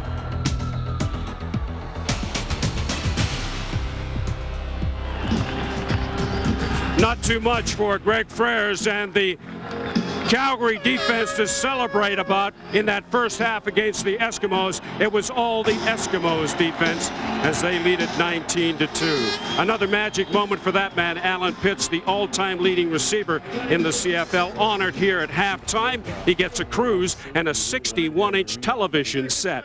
But so far on the field, all Edmonton, they lead 19-2. Over the Argos. Here at McMahon Stadium, it was all the Eskimos defense in leading the Eskimos to a 19-2 lead at the half. We're going upstairs to get some analysis from Glenn Suter and Chris Cuthbert. Guys? Well, Steve, it's uncanny how similar this storyline is to opening day, except on opening day it was an Edmonton backup quarterback throwing 5 interceptions in 3 quarters, and a couple went into the end zone. Today, just a nightmare for Troy Kopp to start his chance at a start with the Stampeders. Yeah, Troy Kopp has struggled all game long, and he's trying to push the ball down the field, throwing into coverage, and it's really been a problem for the Calgary Stampeders. 2 interceptions of his 4, I think, in particular, really hurt. This one, very first series to Ralph Staten in the end zone with a chance to get some points on the board, the first points on the board, and then when they were winning the field position battle, he throws another one to Ralph Staten that gave that field position advantage back to the Edmonton Eskimos. 2 crucial errors, and he's made 4 interceptions. 1 went for a touchdown. If you're a Stampeder fan, you're at least on the bright side thinking that their defense played pretty well. Well, they did, and they've kept him in on the scoreboard. Now they just have to go back to the basics and run the football more with Rock Preston, take some of the pressure off of Kopp. Glenn, they just had a nice ceremony here for Alan Pitts, who grabbed the microphone, saluted the fans, and said, we can come back in this game. And I think the fans hope that he's right. He also asked for the fans to support Troy Kopp. That might be a tougher sell right now. Well, he looked up in the stadium and just said, guys, stick with Troy Kopp. He's going to take us back. So it looks like at least his team hasn't given up on him. Well, right now, apparently, no alternative for Wally Buono. Otherwise, he goes with a rookie who has never thrown it down in the CFL. Yeah, no, I think he's got to stay with Troy Kopp, and he can't put Dave Dickinson in the football game. He can't injure him further for the rest of the season. This is a very important game, but not that important, and he's got to look to the future as well. So Troy Kopp's a guy who's going to go from start to finish. They just have to simplify things for him and hope he settles down. Well, the Eskimos' defense has been offensive in this first half, and maybe the Calgary Stampeders' defense can come up with some big plays. Steve? Chris, that really has been the story. 4 interceptions and 1 fumble recovery for a TD. The Eskimos leading Calgary 19-2 at the half. Welcome back to McMahon Stadium in Calgary. The 38th Labor Day Classic sees the visiting Edmonton Eskimos with a 19-2 lead as we get set for the second half. And first, let's join Steve Armitage with head coach Wally Buono. With me now, Wally Buono. Wally, any thoughts on taking Troy Kopp out of the game? Well, right now, we're just going to let it go as it is. The mistakes have already been made. That cannot be changed. You got to give their defense credit, but again, I think we've given them pretty much everything they've gotten. Will you try to run the ball a little bit more? Well, we run the ball. I mean, you can't run the ball every down. They're going to start, again, they're not that football club either. We got to change it up, and when we throw the ball, we just got to take the reads. Wally, good luck. Second. Troy Kopp loosens up 12 of 23 in that first half, but 4 interceptions. Finn Sankey is the backup quarterback today.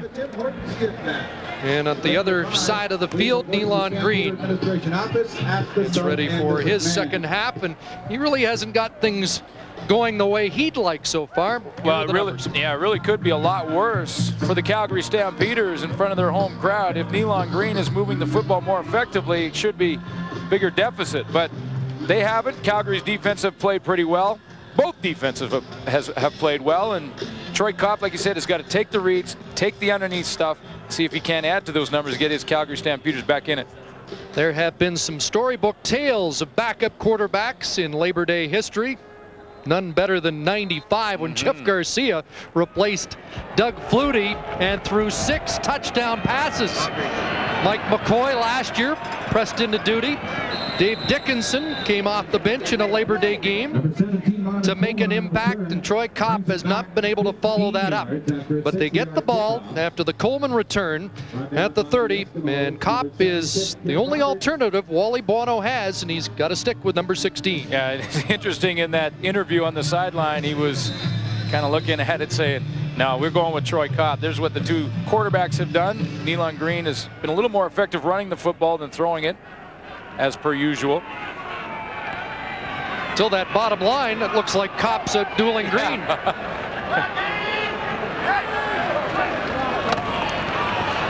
First pass is complete. Travis Moore tossed out near the 40 by Provo, and that should be a first down. Well, it's a pass that's complete, but again, Troy Kopp is locked in. He is right locked in to Travis Moore the whole way. Now, Moore finds a way to shake Dwayne Provo enough, but there was a lot of attention flying over there. You see Terry Ray back in the game. A lot of attention flying over there because that's where Kopp is looking.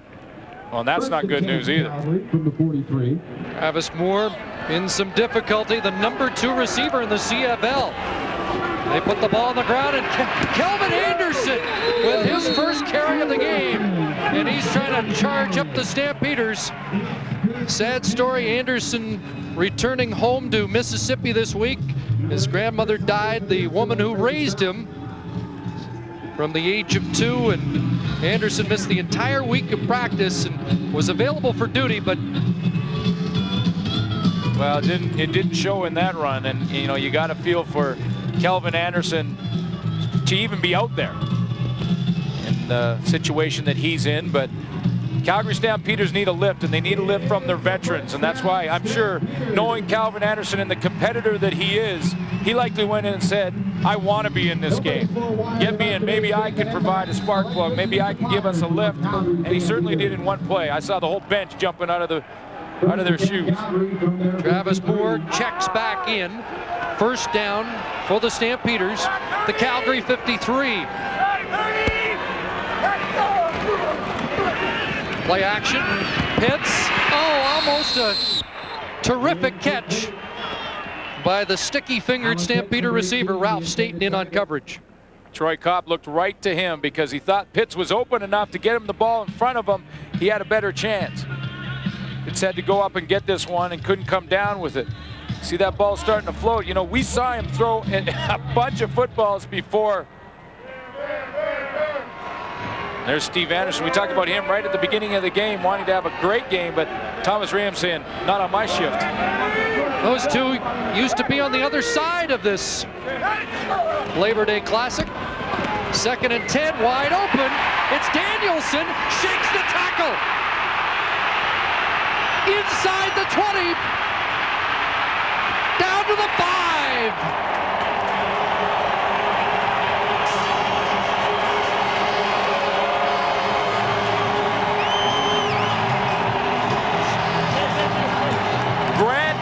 Was going on a stunt for the Edmonton Eskimos defense, and he was hitting what's called the A-gap, the middle of the field. Watch Carter come around the corner, get up in there, and when he does that, he is free. Here comes Carter, free up the middle, and Kopp just gets it off in time, then Danielson does the rest in the open field. Mobley missed the tackle, and the Eskimos now have to dig in. At the 3, 1st and goal. Pass for Cummings, incomplete. I am certainly not going to stand up here and second guess the coaching staff for the Calgary Stampeders with what they have done in the 90s. I'm a little surprised, however, that they're not running the football at least one crack from the 3-yard line. We've seen Cobb down here in the very first series of the game. Troy Cobb threw an interception this very same situation. Second and goal. Second and goal, Stampeders.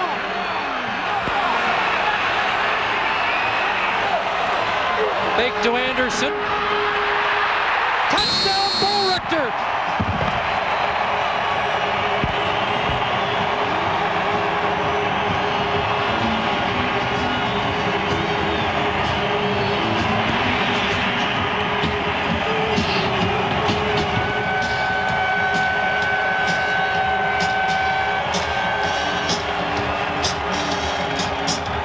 Well, he has a second half to rewrite history, and Troy Kopp has come out pitching the big 53-yarder to Danielson and caps it to Bo Richter. The Calgary Stampeders come back to win this game. The play to Vince Danielson will be the one that stands out in Troy Kopp's mind. Got that ball out of there before he got hit by Grant Carter. Well, Alan Pitts told the crowd here at McMahon they were going to come back, and obviously was reflecting the atmosphere in the Stampeder dressing room. In behind Big Rocco Romano, Alan Pitts, who's known for his receiving, but he helped his mate here get into the end zone. The only guy that could tackle Mark Bo Richter was the corner, Dwayne Provo, and Alan Pitts got out there and put a tremendous block on him. The veteran receiver, absolutely known for catching the football, but he also does the little things behind the scenes to make this team successful. Mark Bo Richter's touchdown was a result of a great block from Alan Pitts. Bo Richter's third touchdown of the year. That is the first touchdown pass for Troy Kopp this season. Donnie Ashley's got the football. And he's stopped up short of the 25. Or is he? Still trying to push the pile. Well, a critical opening touchdown drive to begin the second half. 3 minutes for Bo Richter to get it in. The key play, Chris, for this was the play to Danielson with the pressure right in his face. Kopp stood up in there and threw a tough ball to the outside numbers. Danielson breaks a tackle, but Kopp had been struggling with that pressure. He stood in there, took a hit, and delivered a strike. That gives the faithful 35,967 strong some reason for optimism. Nealon Green will try and silence them, dumping it off, and Nora runs into a wall as Alondra Johnson drives him back. Well, Calgary back to that controlled rush again. It looked like Nealon Green had a coffee back there. He had all day long to throw the football. Watch the 4 up front here. This is a controlled rush by the 4. See, Shante Peoples, Fleming is trying to control his ground, not get too far upfield. Hang in there. Meantime, Nealon Green can look at every one of his receivers. 2nd and 6 from the 29. Over the middle, Green to Vaughn, incomplete. Well, Eddie Davis gambled and it paid off. He gambled and it paid off. He cut underneath on Terry Vaughn. If he doesn't get a finger on this football, Vaughn's still running. When you're a veteran, and Eddie Davis has had a tremendous camp and a tremendous start to the season, you can take gambles like that and be confident that you can make it work. A little help from the safety, Greg Frères, but he cut underneath, got a finger on that football. They've been able to snuff out the Nealon Green to Terry Vaughn connection that has been so effective this year. And the defense for Calgary did the job. 2 and out. Fleming does his job, though. Great punt. Moore back at his 25. Something the Eskimos have done well all year. Punt coverage. 56-yard punt. 8-yard return. Calgary right back to work on offense, and the first man to touch the ball, Kelvin Anderson, got 5. Let's take another look at the play as they jump the gun on us. Well, this was the first play that started the series. The Cobb got it in the end zone. Kelvin Anderson, and it was a 9-yard run on that series. That's a smaller run, but an important one. We'll call it 4 for Anderson this time. 2nd and 6. Play action. Kopp was in trouble. Got it away.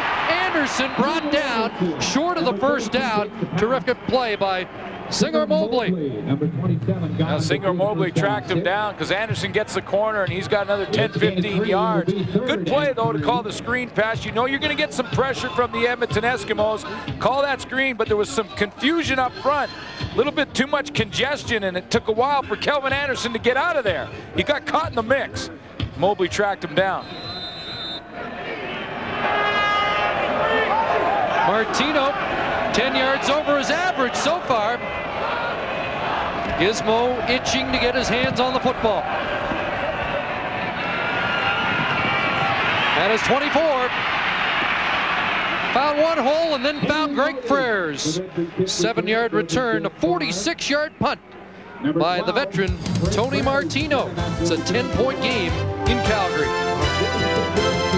Because of the new press box and private boxes that have been built on the east side of the stadium in advance of the 88th Grey Cup game, and for that game they'll have temporary seating to push capacity over 45,000.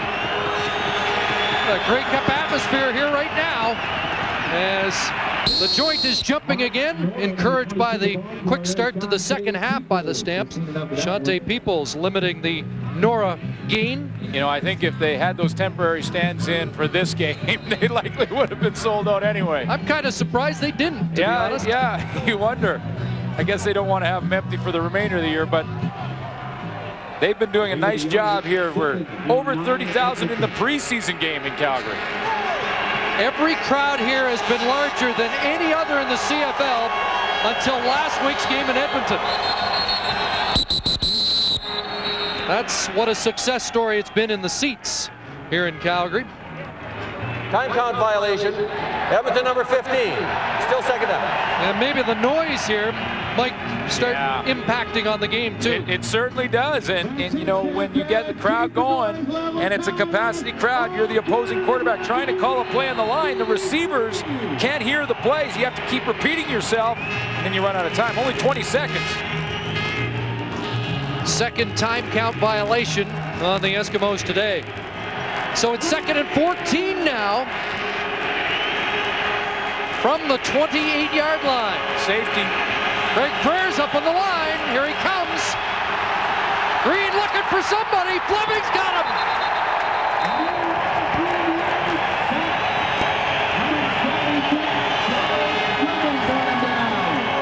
Big play by Greg Freres because Nealon Green tried to get Freres to jump offside with his snap count.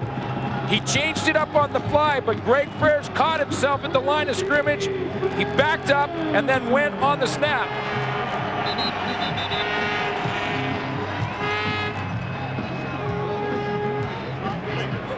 Now Shante Peoples was with the Stamps late in the '98 year, helped them to the Grey Cup victory. Sat out last year, but has really bolstered this Calgary defense.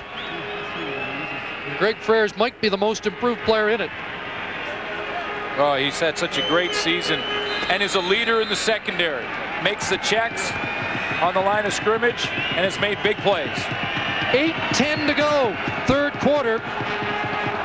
3rd and 23, and Sean Fleming has to punt, standing at his 5.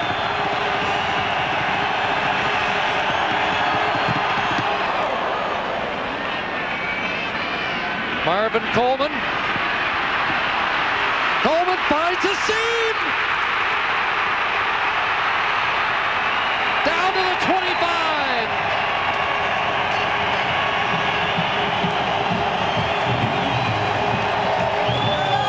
Remember, there's 3 phases to the football game. Your defense, your offense, and your special teams. And if you're struggling in one phase, like the Calgary Stampeders have on offense throughout most of this game, the other 2 phases have to pick it up. And Marvin Coleman does a nice job of finding a seam created by 11 other guys who were doing their job blocking downfield. 45 yards for Coleman. He goes over 10,000 in return yards in a 7-year CFL career. More importantly, he's got the Stampeders right back in the ball game. Copp pumps once, tried to dump it off and nearly put it in Ralph Staten's hands. Staten almost had the hat trick. No, and you don't want to take away your momentum now. That's another situation where Copp has to take that football. Hey, if it's not there, you put it under your arm and you run forward with it. If you only get 1-2 yards, it's not a big thing. He almost threw a third interception, which would have taken away all the momentum that they just built on. So it's 2nd and 10. From the Eskimo 24. Here they come. Puts it up. Moore, jump ball. Incomplete. What a battle between Moore and Provo. You know, Dwayne Provo's been tested a couple of times deep, and he's come up with the play. Again, he's in for Perry Carter. Was going to be an extra defensive back and play mostly on special teams this afternoon. He's been forced into action and has come up with some big plays against the league's premier receiver this season in Travis Moore. Who wants it more? Provo was singed last week by Henry Burris. Does a nice job of leaning with his shoulder into Travis Moore and taking away his arms when the ball was right there. So he's answered the bell today after the demotion, quickly pressed back into starting duty. And Mark McLaughlin gets Calgary 3 points closer. 7 points the difference here at McMahon. Style doesn't have to cost money at all. No, it doesn't. Style is what you make of it. Well, you need to have a personality to go along with it, though. Yeah. Well, two of the brightest minds in Canadian Football League history locking horns here on another Labor Day in Calgary. Without question, and two guys that have had to make adjustments for this big game. Don Matthews had a lot of people to find to replace some injured players, and of course, Wally Buono had to go with his backup quarterback. 1st and 10, Eskimos at their own 35, option, and Green nailed by Ray Jacobs. Oh, Hall makes the play. Daryl Hall took away Mark Nora immediately. And he really, when he did, he took away the only option Nealon Green had. Again, Daryl Hall, a guy who's having a quiet, great season. But this is why it's quiet. He didn't make the tackle. Ray Jacobs makes the tackle, but Hall makes the play. Mark Nora is the option. See, here comes no option now for Green. He's going, uh-oh, I'm caught. 5th sack of the game. And now 2nd and 13, Edmonton. Green under fire again. Down he goes. 2 and out again.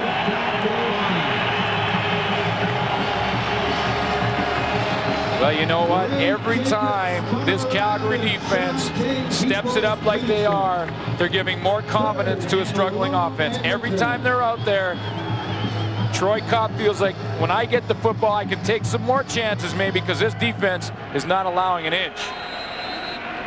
And that means the field position battle is going Calgary's way too. Here's one stat that the Stamps have dominated today.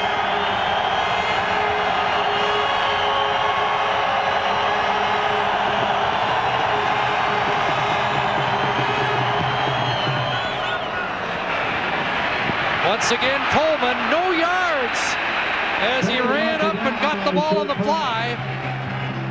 Jed Roberts got trapped. Just a 31-yard punt that time. Well, you know, I could see it too. Calgary offense ran out onto the field. No yards. Edmonton 36. First down. When that change of possession happened, that Calgary offense was halfway on the field before the penalty was called. Now they're pumped up all of a sudden, and they're getting that because of this defense and the way it's playing. Today, Bill is celebrating his 85th birthday. Another look at Daryl Hall's defensive play, number 4. See how he takes away Mark Nora? That takes away the option. In a poll of players, GMs, and coaches last year, Hall was voted the most underrated player in the Canadian Football League.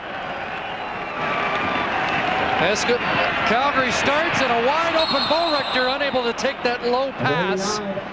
Loose at the 35. In the first half, the Calgary Stampeders rushed the ball just 4 times, which is very surprising to me. Now, they came out in the second half, and in the first drive, they go to Kelvin Anderson, have success, end up scoring on the drive, and now seem to have abandoned it again. It puts more pressure on Kopp if he's got to throw every single down. 2nd and 10 from the Edmonton 46. Eskimos blitzing. Picked up well, and Kopp throws an incompletion. Staten was all over Pitts. Troy Kopp's pass intended and he was really in his back pocket, and I'm not so sure that Kopp maybe did just throw that one into the turf. And if he did, it's a wise decision. He had nothing downfield. Throw it into the turf. The pressure started to collapse the pocket a little bit. Singer Mobley's man is Kelvin Anderson. That's why he's up there. Just throw it into the turf. Don't take the big loss.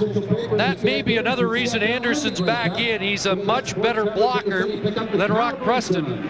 And you can see there he picked up the blitz beautifully.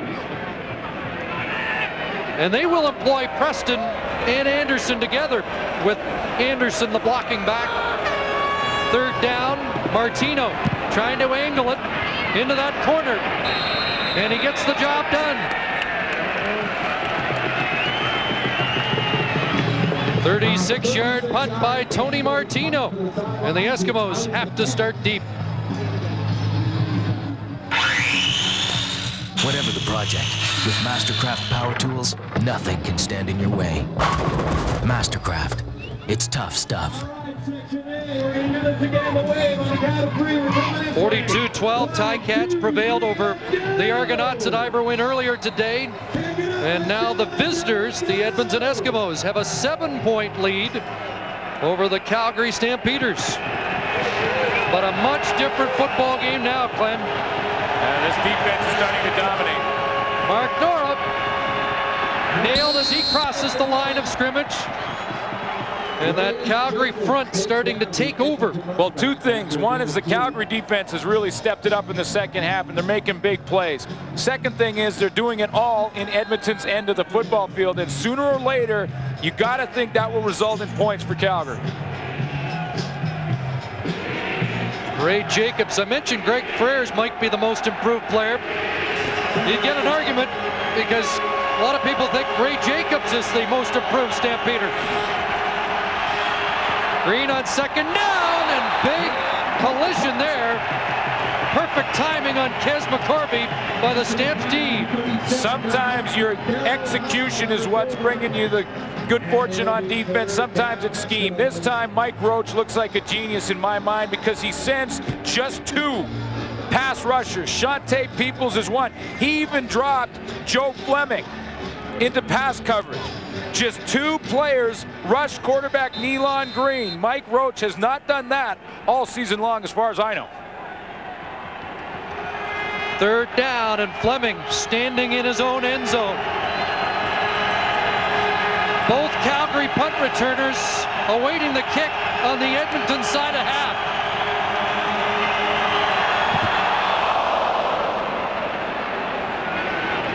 It'll be Moore. No, it'll be Coleman. They couldn't make up their minds, and Coleman finally gets it down to the 46. The Edmonton Eskimos have 5 net yards offensively in this 3rd quarter. Whoa.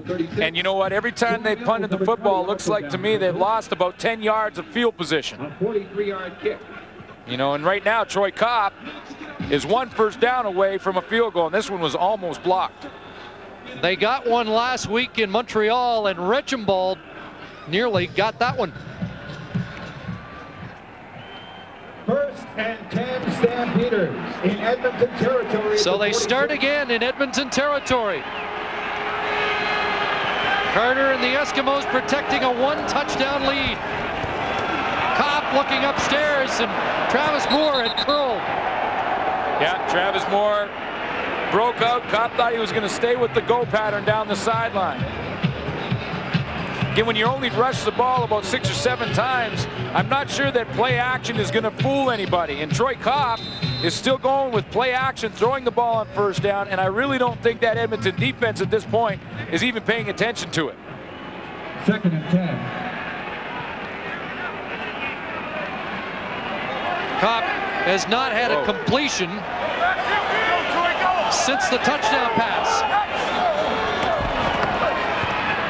There's Cummings, sidesteps a couple, and Aubrey Cummings finally goes down at the 38. He's going to be a couple of yards short. Looked like the second effort was going to get him to the first down stick. Decision time for Wally Guano in a big game in Edmonton's end. If you don't succeed, if you gamble, you're giving a bunch of momentum and field position back to Edmonton. And in a close game, I'd be very surprised to see a gamble, depending on how close it is. He got pushed back a little bit when fighting for extra yardage, and once you have your forward momentum, once you start fighting for yardage, it goes to where you end up being tackled. So that's a long yard. That's almost a yard and a half. Boy, Terry Ray went flying into the fray there, and probably was the reason Cummings didn't get the first down. There's Wally Guano saying, okay, it's a yard and a half. You got a play that can get me that for sure, George? Terry Ray wants to be part of that huddle. What do you think, Coach? You going to try us? Well, it's a huge gamble, and I think they're going to send on the field goal team. And I think it's a good decision. It really is. In a tight game, momentum is everything, field position is everything. You kick the field goal when you get a chance to, and it's well within Mark McLaughlin's range. How much momentum do you give back to Edmonton if you don't succeed on the gamble? Lots of time left. A minute 43 remaining in the third quarter.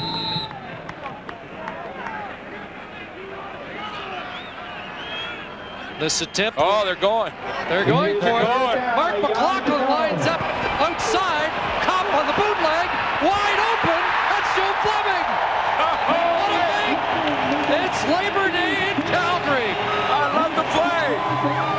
Make it look like the field goal team's coming on, and then run a play. Even Don Matthews kind of gave you a little grin on that one, and he's over there. Okay, good call, Wally. You got me.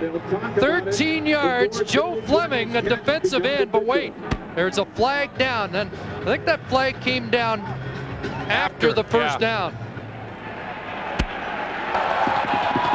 There's no infraction on the play. First down. I think there might have been a concern of whether Fleming was an eligible receiver. Well, he has an eligible number on. He sneaks out to the right. Troy Kopp has the patience to wait for him to open up. I knew Big Joe could play hockey. He was a draft choice of the St. Louis Blues. I didn't know he was a receiver too.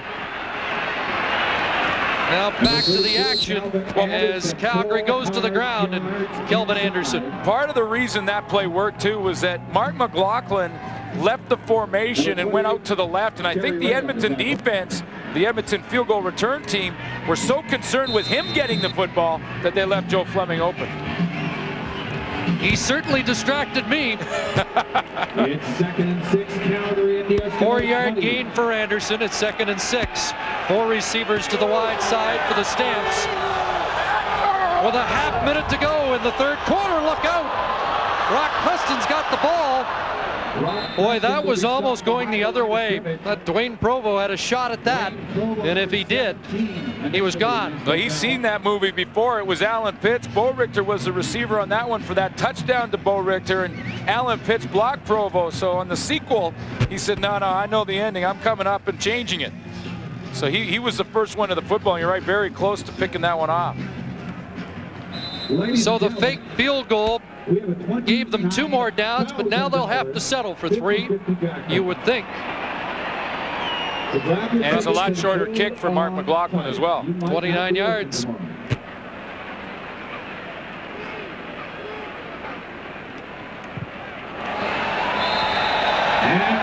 And it's now a 4-point game on the final play of the third quarter. after being dominated in the first half. Calgary ready for the fourth quarter at McMahon Stadium. Mark McLaughlin's 3 has made it 19-15 after the fake field goal got them a little closer. And I'm starting to think that Wally Buono's got a whole section in the playbook that has trick plays in it. Yeah, they're getting creative. Remember the first game of the year, Alan Pitts, known as a receiver. Well, he could throw the ball too. And it was against the Edmonton Eskimos as well. A little reverse. No, we're faking the reverse and going down to Dave Dickinson. Hey, that's got to be George Cortez, because an old linebacker could never scheme up those plays, could he? No, that's got to be George Cortez. But Wally's got to give him the veto or the go. Nealon Green's got to get some momentum back on the run up to the 40-yard line, gain of 5 in the third quarter. The net offense for the Eskimos was -8. Whoa, you're in trouble, and you're on your own end of the field. -8. That eliminates the 5 turnovers, and Calgary actually has time of possession advantage. If you're joining us late, both Eskimo touchdowns came on the defense for Don Matthews, but his offense has been shut right down. 2nd and 5. Here they come. Knockdown. Greg Frers, the safety, on the blitz. Got a hand on it. He did the correct thing fundamentally, because when you're coming on a blitz, it's so tempting to try and make a move on the running back that's trying to pick up the blitz. This time it was Mark Nora. But rather than do that, Greg Frers played the team game. He took the block on, put his hands up, and knocks the ball down. If he tries to go around Mark Nora, he may create a lane for Nealon Green to run through. 5th straight Eskimo possession in the second half that results in a Sean Fleming punt. Coleman from his 26. Another big return. He could go. Slowed up by Fleming, and Walters has him out at the 38. Second big return. He had a 45-yarder. This is 44. And it's all Calgary momentum-wise right now.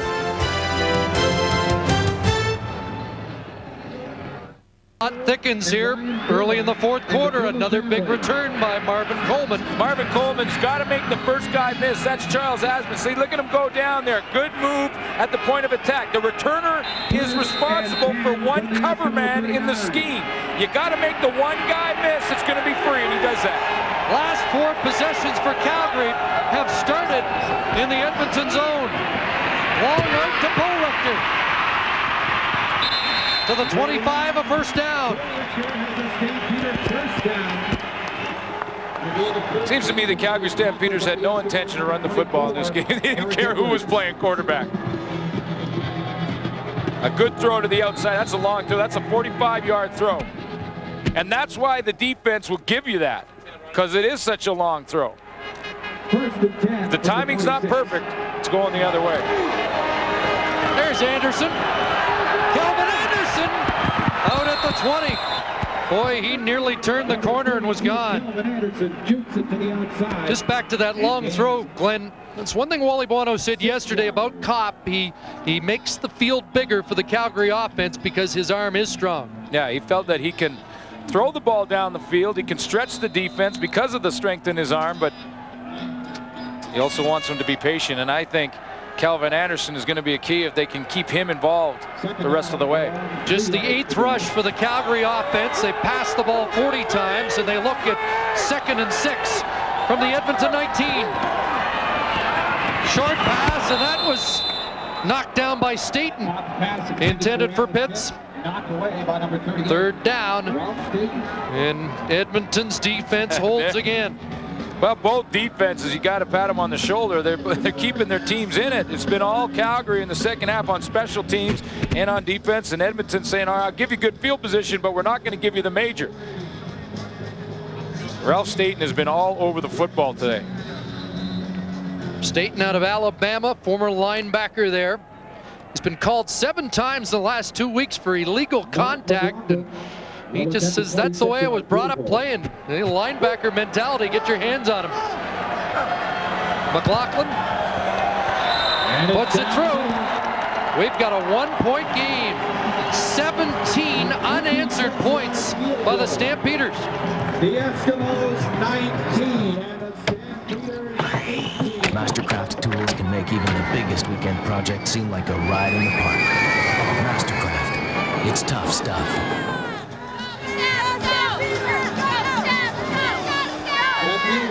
Well, the joints jumping here at McMahon Stadium.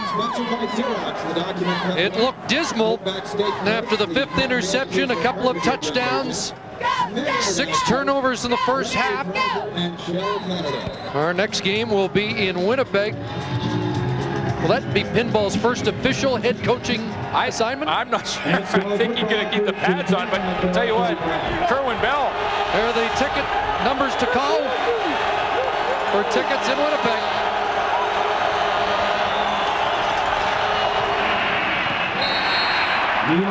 Nealon Green couldn't get Donnie Ashley. 2nd and 10. Again, the unsung hero for the Calgary defense, Daryl Hall.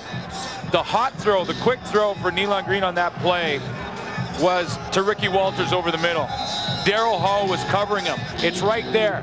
See, Daryl Hall does a nice job of jamming him and taking it away from Nealon Green. 2nd and 10 from the 35. Lots of time. Almost picked off and then almost caught. Instead, it brings up 3rd down. What a wild play that was. Well, again, they're not rushing a whole lot of people, but what they're doing is they're rotating the coverage. They've got a whole bunch of people back in coverage, and when Nealon Green looked down the field, he's used to seeing Greg Frères at safety. Well, this time he sees Eddie Davis. Greg Frères was up in the linebacking core. Some confusion for him, and he almost throws it right to Eddie Davis, who is now playing free safety. He rolled from the backside. He had no idea he was back there. Nealon Green, the passer, 1 for 6 for 4 yards in the second half. We may have to see more of Nealon Green, the runner. Bad snap. Fleming pulls it down. Sean Fleming has the first down. What a play by Sean Fleming. That should have been a block, but Fleming gives the offense a new set of downs. Oh, my. Great veteran play. Maybe that's the spark. And there was nothing called in this play. The second big play of the year that Sean Fleming has made. Earlier in the year, he was getting a rush. He saw Ricky Walters open and threw a pass for a touchdown. He had that ball blocked on the low snap. And that's pretty good speed, because that's Rock Preston trying to run him down. That's the initial first down of the second half. And that skips into the hands of McCorvey, incomplete. Well, not only is it a big play to get the first down, another set of downs, but again, we talk about the field position battle. Well, that got a bunch of field position back for Edmonton. So even if they have to punt, at least now they're playing in Calgary's end of the field.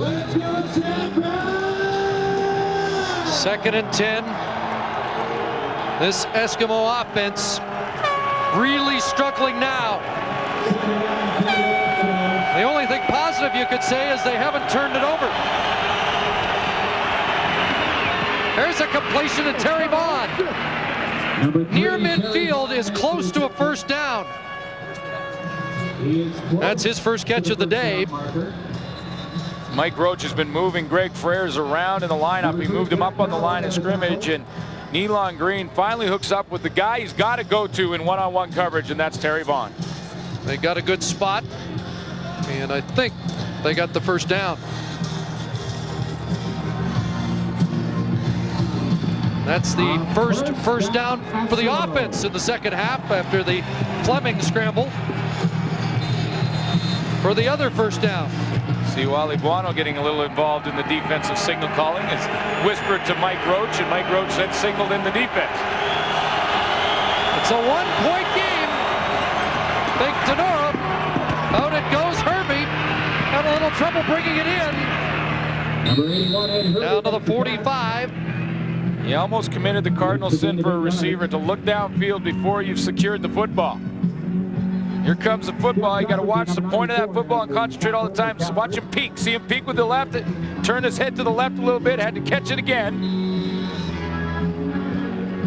And then get down before that swarm of red jerseys gets over there. 8 yards for Hervey. 2nd and 2.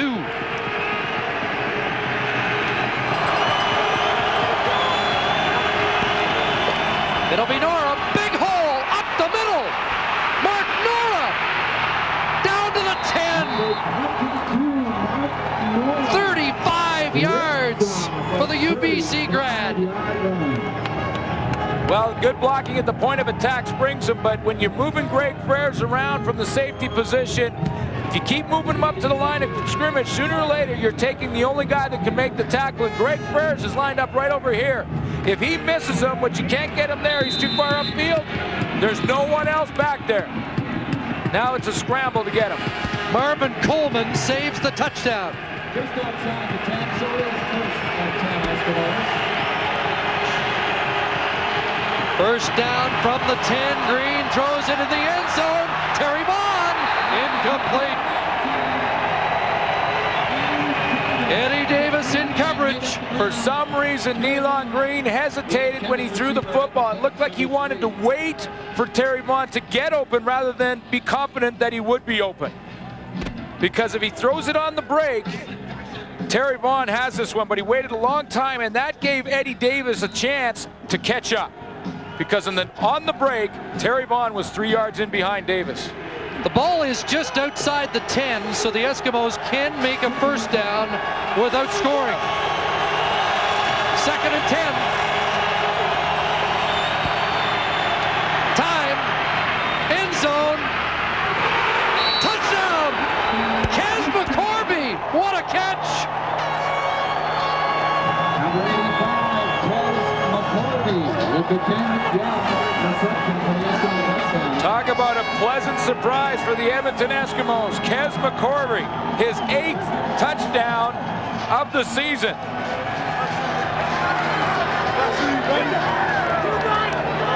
Only Travis Moore of Calgary has more touchdown receptions this year. Well, Jack Kellogg was patient with the play. He was covering Kaz McCorby, thought he had the ball the way, and then just mistimed the jump a little bit. Kaz McCorby climbs the ladder and pulls it down. Tremendous route runner. Former All-American at Florida State. And the convert for Fleming is good. The Eskimos. Another big addition to the Edmonton offense, which finally gets going in the second half. The former Seminole had a 4-touchdown game against Winnipeg and gets in the end zone in Calgary. And you got to give Nealon Green some credit because he didn't have much room in the back of the end zone to complete this one. He only had another yard or two, and he put it right on the spot. And remember how the drive started. Sean Fleming with that key 3rd down run. Big kickoff too, and Marvin Coleman brought it out of the end zone to the 22. Well, football is always a game of emotion in any time you're playing, but especially in a game like this and Labor Day. And this defense was shutting down the Edmonton Eskimos until this play when Sean Fleming was going to have the punt blocked, took off and ran, had the first down, kept the drive alive, then ended in a touchdown. Now, Old Mo is right over there with the Edmonton Eskimos. And for the first time in the second half, poor field position for the Calgary offense. 75-yard drive, another big play, of course, was the ramble by Mark Nora, who's had a good afternoon for the Eskimos. Here's Kopp as a receiver. Up at the 40-yard line, Travis Moore. Well, we've seen it a couple times. Eddie Davis for Calgary in their secondary. Dwayne Provo a couple times has shot the gap and tried to gamble. That time he did it again, and Travis Moore picks up a couple extra yards because of it. Watch 17 float off. He sees the football. Now he's going to break underneath it and go for the ball. Missed the tackle. And a couple extra yards for Travis Moore because of it. Now they go to Rock Preston. Tripped up as he made the cut outside. That was Albert Reese tripping up Rock Preston before he got going. And a loss of 1 on the play. was the first time really in the second half that Troy Kopp's had to put a drive together because of his special teams and great defense. He's really not had to put a big drive together to get field goals. Well, now he has to. Second down and 11 from the Calgary 40.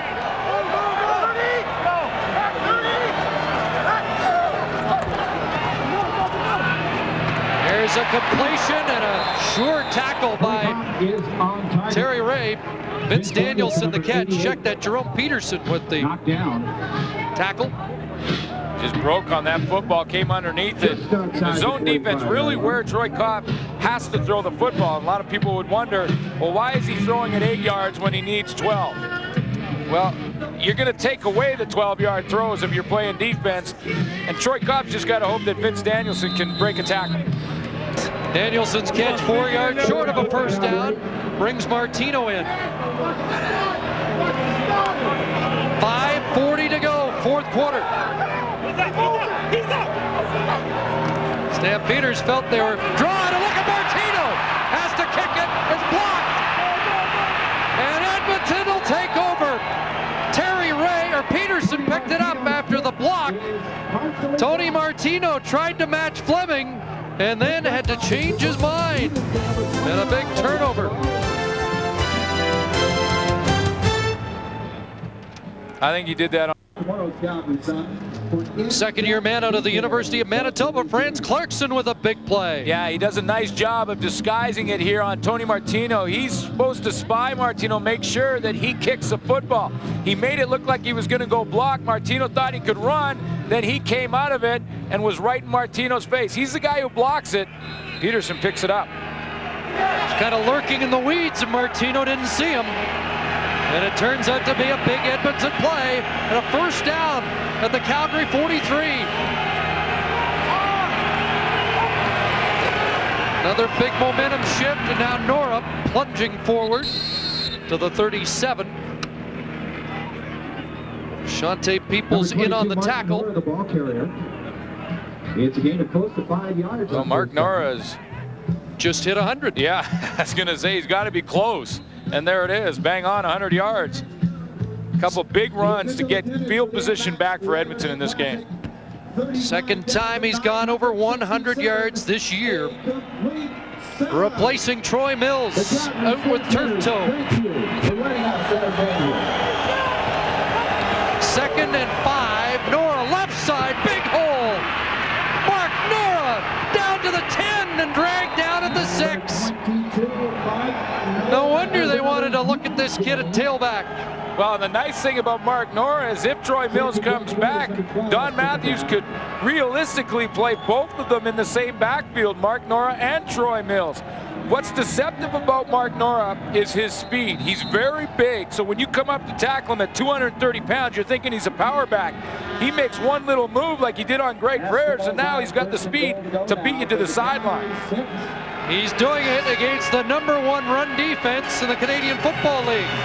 First and goal from the 6. Nora again, and that's shut down. Well, Nealon Green would like that ball back. Because I know with Don Matthews, he's got to have the green light to pull the ball on any handoff down near the goal line. That time he went with Nora. Had he kept it, he'd been in the end zone easily. Mike Roach signals in. Hit him in the jaw, I think was the call. Is there a signal for turn the ball over? Second and goal. Eskimos trying to close it down. Whoops! There it is. Nearly the turnover. There it is. Tried to pull it that time. See, he went in there in the huddle in the very next play, and he said, it's open to the outside. They're too concerned with Mark Nora. Tried to pull it, and he just tripped up. So the Eskimos miss a chance to really nail it down. They'll have to settle for a field goal when we come back.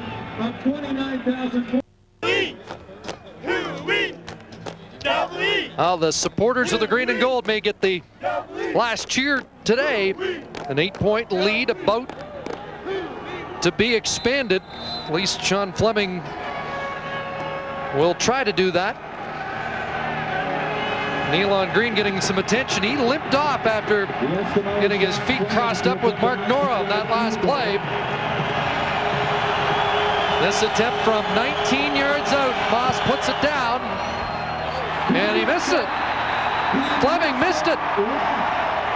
And it's a big miss because now it's a 9-point game instead of 11. Still an important single for Fleming because, you know, at 8 points, you're a 2-point convert away if you can score the major from tying it if you're Wally Buono. But that 9th point makes it obviously a field goal and a major. Here's the hold from Jason Moss. Looks pretty good. Gets the lace out of there in time. Looked like Sean Fleming maybe jumped at the football a little bit. But 11 points would have meant 3 scoring plays, a touchdown, a 2-point convert, and a field goal. So that's why Fleming's upset. Although he'd be upset if it was 50-0 because he doesn't miss those. Out to the 35. Calgary's offense has 2:41 to work. Aubrey Cummings might be the favorite receiver today, and he gets up to the 50. And he has been the prime receiver for Troy Kopp. Kopp going into the hurry-up offense now. They have to call the plays on the line of scrimmage, which means he'll also have the option to change plays. Everyone here rings a can of Coke Classic from 7-Eleven. First down, 2.5 minutes to go. Kopp looking down the field, and that's picked off. Another. Chris Hardy's got it. Chris Hardy still going, and dragged down at the 16-yard line. 5th interception of the day. All game long, we've talked about Kopp telegraphing where he was going to throw the football. What's the difference in experienced quarterbacks and quarterbacks with very little experience? Look at Kopp. He's looking the whole way down that seam. Well, Chris Hardy is free to flow to the football. He has no coverage responsibility except for to read Troy Kopp and move over to where he's looking, and that's all he does, and Kopp throws it right to him. His 3rd interception of the year, all have come against Calgary. 6th turnover. That may be the biggest difference between experience and not having experience, is the ability to have confidence to look one way, knowing you're coming back to the opposite seam. Kopp just hasn't been able to do it all game long. You're right. You could just see him looking in one direction, and he had great protection.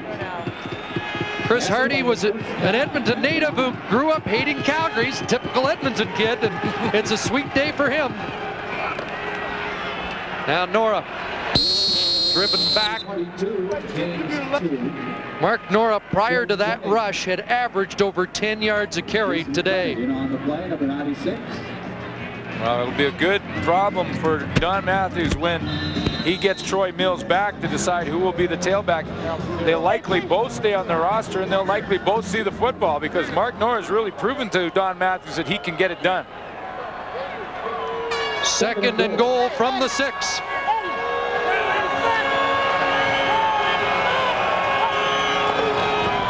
Nora again, and he is stuffed up just beyond the line. We talked about the possibility of a sweep that would push Edmonton into 1st place in the West. Should they go on to prevail here today, they'll take it back to Commonwealth on Friday.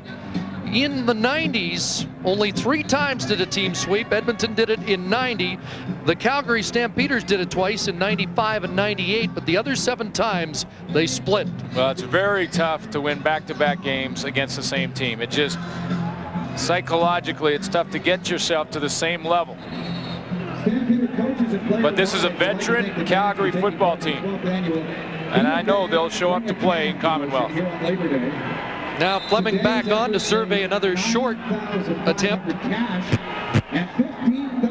And don't worry about those field goal stats. The key play of the game was Sean Fleming on 3rd down.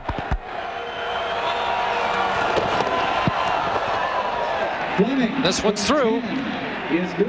And so it is a 12-point game. The Stampeders need 2 touchdowns now in the final 1:45. They need the 2 majors, and with 1 minute and 45 seconds left, if they do get the first one and get it quick enough to give themselves an opportunity to come back, they're going to have to try an onside kick, and the probability of that is long shot at best. So it's, you know, a big play by Sean Fleming really turned it around for the Edmonton Eskimos, because this Calgary defense in the third quarter had done a number, as you can see by the big goose egg in the Edmonton column. Looked like a lapper in the first half for Edmonton, and then Calgary completely took over in the third quarter. But until Fleming got the initial first down for Edmonton in the second half, it looked like things were going Calgary's way. But there you have the difference in the game right there.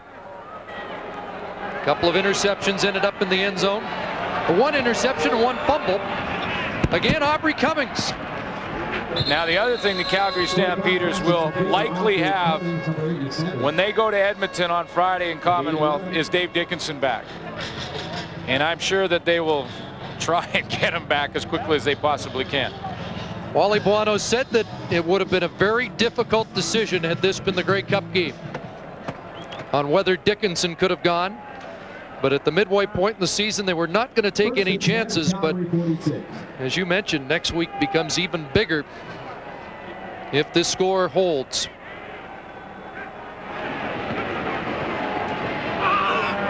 Now Moore was headed upfield, didn't see the ball being delivered.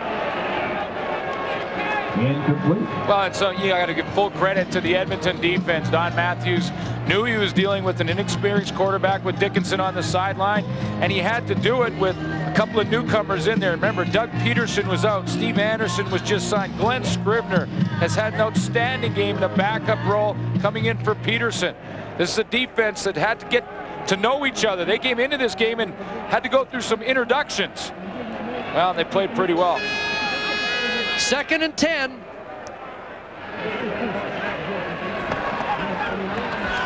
Going wide side, and a completion spilled on the play. Cummings. Here's Jerome Peterson's been active in this fourth quarter.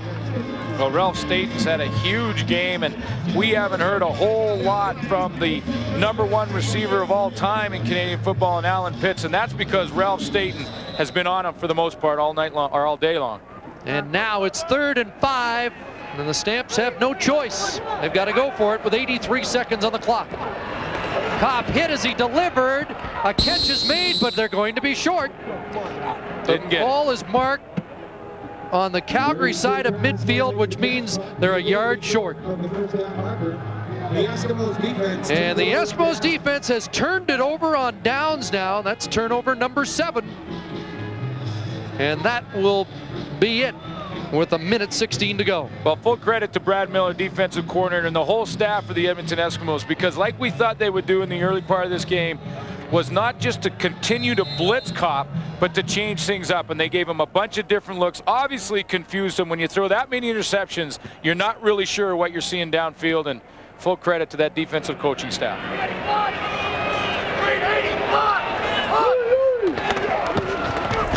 And Crowley is into the game in place of Nealon Green, and a handoff to Nora. You know, and without Mark Nora offensively, the Edmonton Eskimos get nothing on offense. You know, you can go down to a couple of plays, a couple of Mark Nora plays, got field position on offense. Solid defense consistently, and Sean Fleming on that 3rd down punt that he faked. Just thinking about Crowley, he's the only guy in the park who knows what Troy Kopp feels like right now. Yeah. And I bet he's not sympathetic about at all. Nora again. Number 22, Nora hit immediately. Fleming was at the bottom of the pile. Well, the other thing is Nealon Green's got some ice on his leg there. Remember, he collided with Mark Nora. Now, both coaches are thinking already to next week at this point. So now there's some question mark, not only with Dave Dickinson in Calgary, but maybe with Nealon Green. The Eskimo fans are looking at this saying, I hope that ice bag is just precautionary. Nigel Williams over to check on Green. Earlier today, the home side prevailed at Ivor Wynn, 42-12. But here, it looks like the Eskimos, while the Eskimos will win their 2nd straight Labor Day Classic. Boy, and that is not easy. You come in to McMahon Stadium in Calgary on Labor Day with a whole bunch of changes in your starting lineup, especially on defense, and come away with a win. Anytime you win on the road, it's a big win, but when you can do it in McMahon on Labor Day, boy, that gives you a ton of momentum for the second half of the season. Great way to start a brand new season of the CFL on CBC. And Glenn, we want to thank you. Great job on TSN as always. Nice to have you aboard today. This is a fun game to be involved with. There's always a lot of emotion out there on Labor Day. And it's amazing, no matter what happens on Labor Day, it's a brand new and always different scenario just a few days later in Edmonton. Absolutely. Fleming kicking it away. Driving Coleman into the end zone. He's had a terrific day of punt returns, but no magic left with 19 seconds remaining on the clock at McMahon. History celebrating another victory, number 169.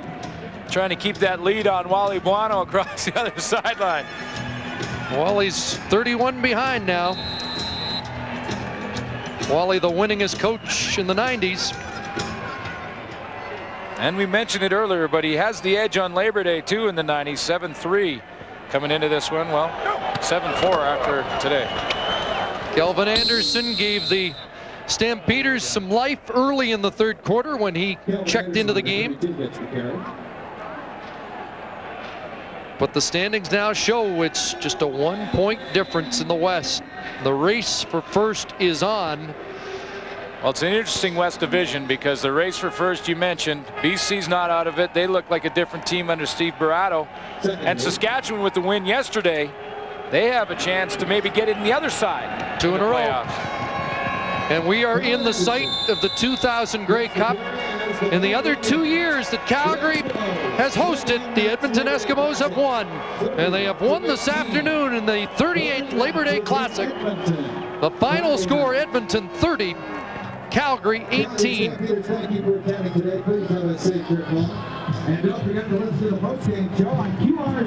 Let's join Steve Armitage with one of the Eskimo heroes of the game. Thank you, Chris. A hero he is. Mark, over 100 yards rushing.